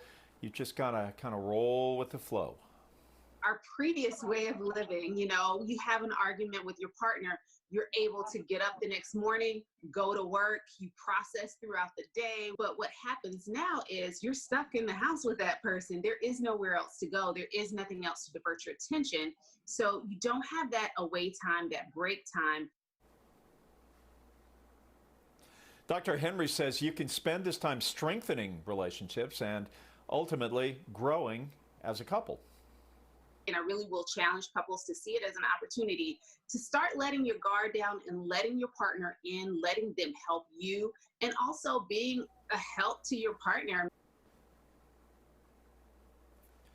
We spoke to a local couple, Brandon and Everline Rutherford, who say the advice has helped keep their stress levels very low. Especially with what's going on in the world right now, it's very important that you're that safe place of refuge for your spouse. I think it's not always about being right. It's about making sure that we forgive quickly so that way we can just move on, right? Dr. Henry also suggests focusing on things you can control, make routines a priority, give yourself mental breaks throughout the day to clear your head and kind of be cool, as the old expression goes.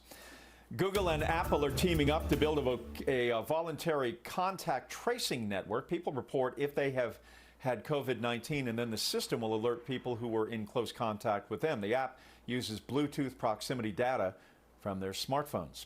In a rare joint statement, the companies say they hope to harness the power of technology to help countries from around the world slow the spread of COVID-19 and accelerate the return of everyday life. Cobb County is making changes to its online learning procedures through all of this. Beginning on Monday, all Cobb County schools will operate on a 4-day week. Fridays will now be used for review and tutoring. The changes will remain in effect through the rest of the school year. Americans are hungry for Waffle House. Earlier this week, Waffle House announced it would sell its famous waffle mix online. And as you might imagine, it sold out in just a few hours. Waffle House plans to restock soon and keep selling to give people some comfort during a time that has challenged us all. Still to come, a group of U.S. volunteers stuck in Peru after the border closes because of COVID-19. Next, their struggle to get home and why they say it could take months. Nice weather out there today. It's going to be nice again tomorrow, but we're already seeing some of those storms that are developing right now in West Texas, and they are prompting severe thunderstorm warnings. That system is going to move our way, and it does look like it'll spread a severe weather threat over parts of the southeast. I'll have an update on the timing next.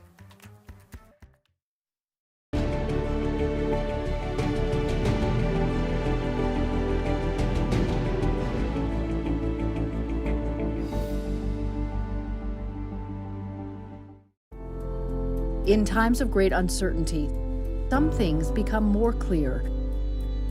The things we take for granted, the people we depend on daily. Here at 11Alive, we'd like to say thank you. First responders, medical staff, sanitation workers, truck drivers, postal workers, and every brave Georgian doing their part to make a difference. We see you, we hear you, and we appreciate all that you do. Let's start with a viral message going around. Quote, vast majority of people who died had ibuprofen Advil in their system. This message is fake. We just bought 20 dust masks for $97. Are you doing this to help people or are you doing this to make money or both? Both. Take this email sent to the Verify team. Is it safe to have your house cleaned by outside workers? The best practice is to limit guests to emergencies only.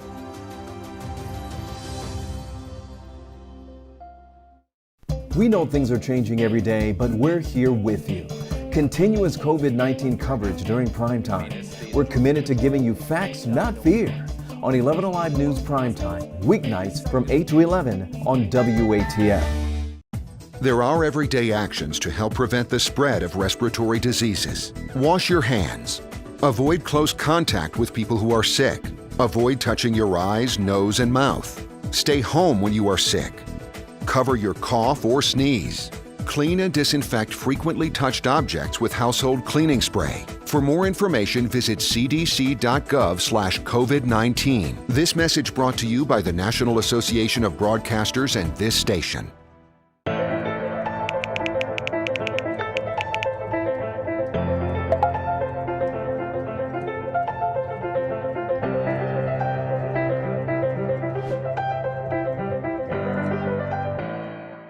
Today at noon on 11Alive. We are seeing that lack of smell or altered taste can be a symptom. We answer your coronavirus-related medical questions. Because 11Alive is where Atlanta speaks. Televised newscasts not enough for you? Get even more at 11Alive's YouTube channel, where you'll find uncut interviews, extended body cam footage, live streams of Atlanta's biggest trials, and more. Subscribe to 11Alive today.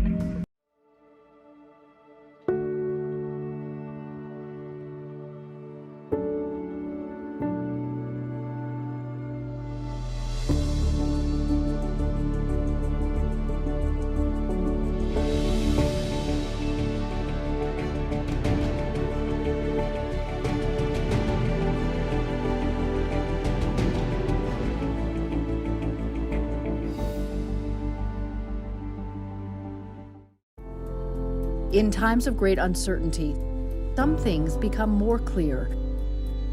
The things we take for granted, the people we depend on daily. Here at 11Alive, we'd like to say thank you.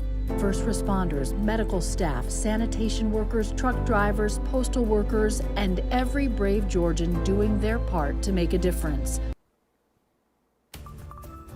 A group of Americans stranded in Peru because they have been unable to get a flight home, and they are not sure when they are going to be able to return. The group left Georgia in mid-March and believed that they would be back by this time, but there hasn't been many options for them to get out.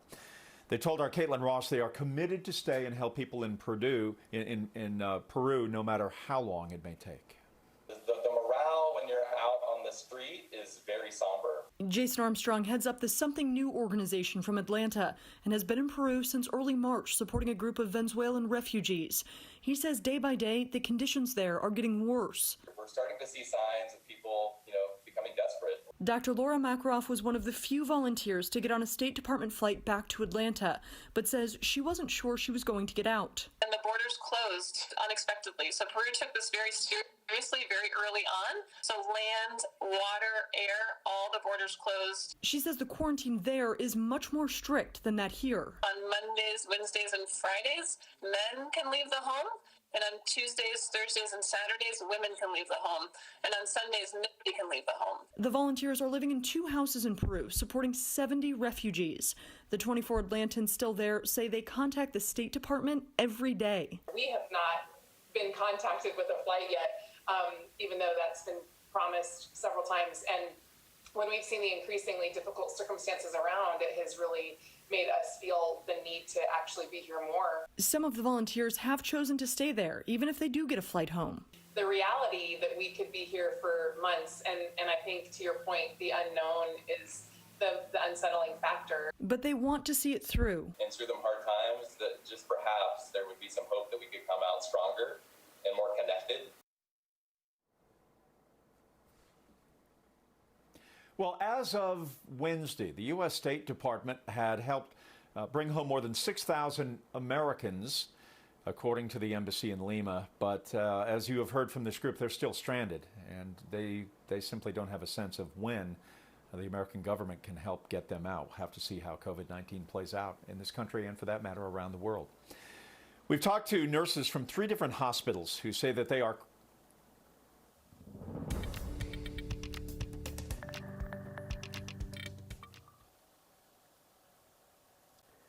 I'm meteorologist Chris Holcomb from the 11Alive Storm Trackers, where we are watching the potential for a significant severe weather outbreak that's going to be moving through the southeast as we go through the weekend.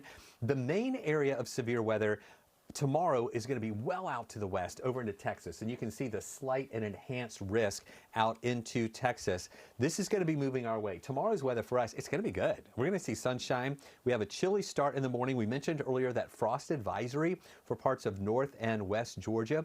Well, as the system moves our way, on Sunday, that's when things are going to be deteriorating, as we're going to see scattered showers on Sunday, and then the main severe weather threat is going to come later in the day. You can see, again, we've been focusing on this moderate risk in Alabama, Mississippi, Louisiana, and also the southern parts of Arkansas. But as those storms move our way, they will still be strong enough to give us an enhanced risk, which is a level 3 of 5 risk for strong storms that will move into our area. So I want you to be prepared for all modes of severe weather possible here in our area. Here's a look at the enhanced risk and what this means. Numerous severe storms possible. It would be more persistent and more widespread than what we would have with a marginal risk or a slight risk. And also, a few of those storms could be intense. And we're talking about damaging winds possible. I think that's going to be our greatest risk, but we do have tornadoes as a possibility as well. Now today, it was a little cool. We had high temperatures that made it up to 62 degrees, a low of 51. These temperatures below average. We should be at 71 for this time of year. So yeah, we were about 9 degrees below average today. But after a really chilly start in the morning, it's going to start warming up. We'll get back to around 70 degrees for high, a little closer to the average. We still have a surplus more than 11 inches above where we should be in rainfall for the year, and we'll add some more to that on your Monday. So here's what we're watching. Look at these temperatures falling. 41 in the city. We will have 30s though in the outlying areas, and that's why we might see some of that frost around. And then we warm up pretty quickly during the day, eventually getting up to 70 degrees in the afternoon, and you can see that warm up here, lower 70s middle afternoon. Plenty of sunshine, but then the changes come in here for your Sunday. So here's what we're watching with the 7-day outlook. Good day Saturday, get out and enjoy it.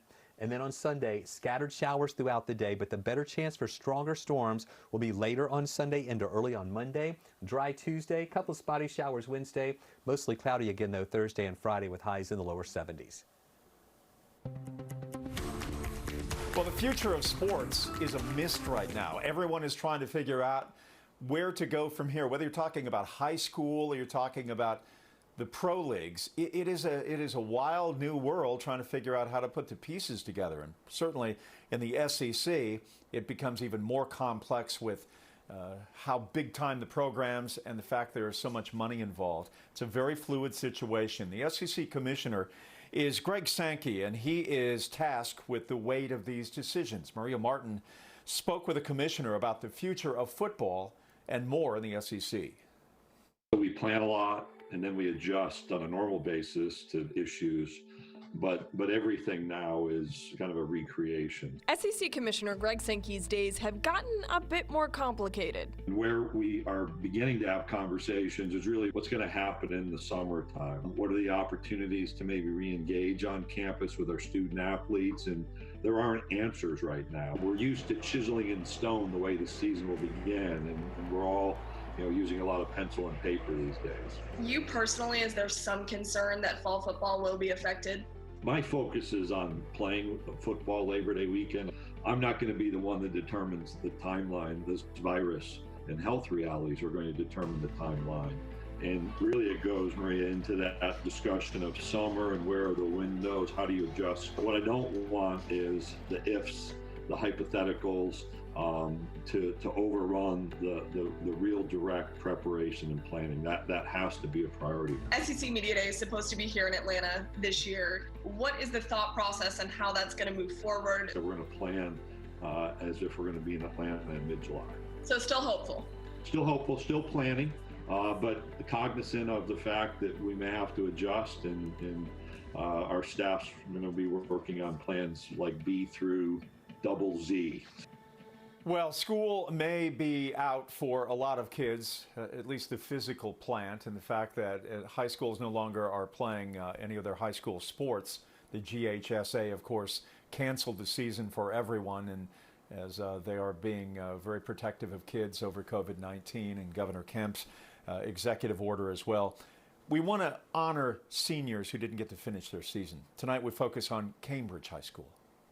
My name is Leslie Broadwell, and I'm the athletic director at Cambridge High School. We have a great senior class. We're just really proud of all of their sacrifices and commitments that they've made to make Cambridge a better place. Our baseball team was a state playoff team last year and had 16 seniors this year, 7 of whom have signed to play in college. Our track team has 36 seniors between the girls and the guys, and our girls were state runner-up last year, and Ashley Seacrest is a great track runner for us, and she's also our valedictorian. Our girls soccer team has had arguably the best team we've had here at Cambridge. Our gymnastics team finished in the top 4 of state last year. Our other teams also working hard. So you hope that as a coach, you're making sure that you're teaching that teammates matter. In this case, everybody has to be a great teammate right now to help everyone else. All right, congrats to them, and a lot of good things are ahead for them in the future as well. We'll take a break. We're back right after this. Sees only.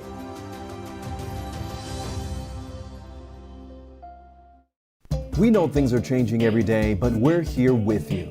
Continuous COVID-19 coverage during primetime.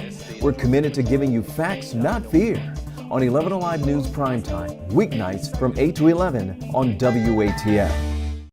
There are everyday actions to help prevent the spread of respiratory diseases. Wash your hands.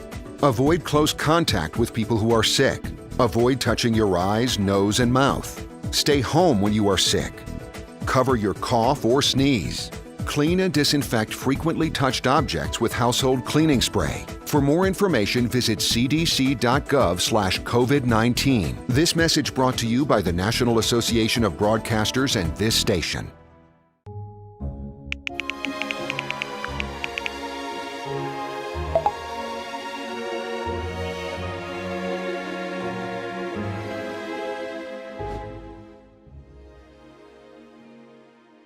Today at noon on 11Alive.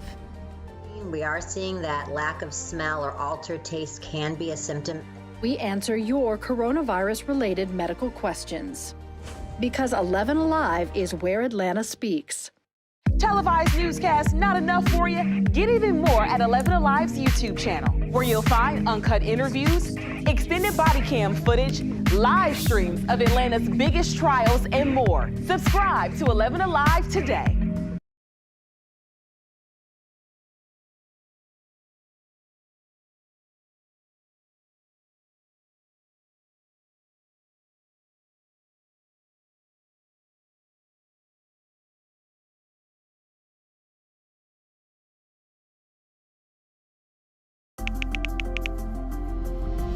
Let's start with a viral message going around. Quote, vast majority of people who died had ibuprofen Advil in their system. This message is fake.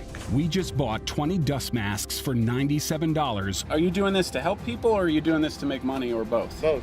Take this email sent to the Verify team. Is it safe to have your house cleaned by outside workers? The best practice is to limit guests to emergencies only.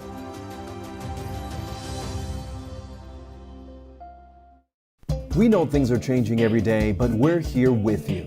Continuous COVID-19 coverage during Primetime. We're committed to giving you facts, not fear. On Well, we're going to be watching the weather very closely as we head through the weekend. Tomorrow, Saturday is going to be a great day, mostly sunny skies. It's going to be a chilly start, though, at 41. Then we get up to 70 in the afternoon. Sunday is the day when things start changing with the showers and storms rolling in. The more intense storms will be late Sunday, overnight, into Monday with that severe weather threat. That clears out. We're dry Tuesday, another low rain chance Wednesday, drying out again Thursday and Friday. More to take. Visit cdc.gov/COVID-19. This message brought to you by the National Association of Broadcasters and this station.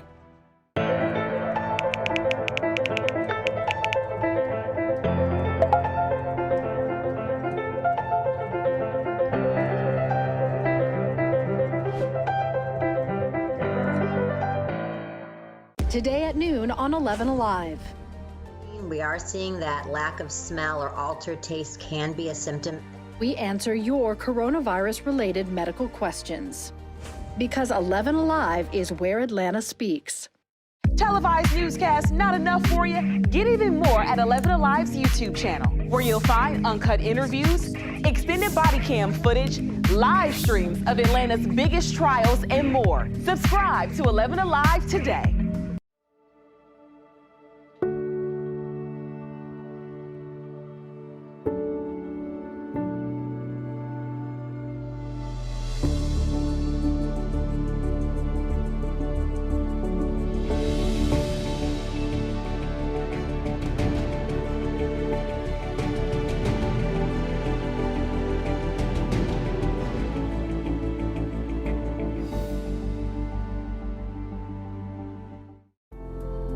In times of great uncertainty, some things become more clear. The things we take for granted, the people we depend on daily. Here at 11Alive, we'd like to say thank you. First responders, medical staff, sanitation workers, truck drivers, postal workers, and every brave Georgian doing their part to make a difference.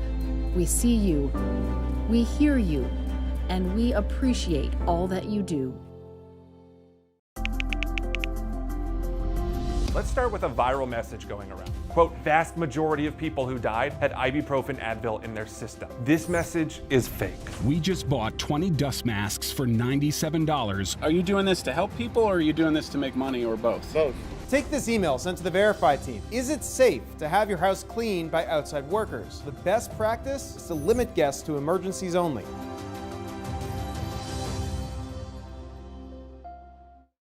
We know things are changing every day, but we're here with you. Continuous COVID-19 coverage during Primetime. We're committed to giving you facts, not fear. On 11Alive News Primetime, weeknights from 8 to 11 on WATF. There are everyday actions to help prevent the spread of respiratory diseases. Tonight, there is optimism about the coronavirus in Georgia. Optimism that cases are stabilizing and the curve is flattening. But that means the peak is still to come. A true religious test. The COVID-19 crisis forces people of faith to get creative as they try to keep the faith. And as Good Friday comes to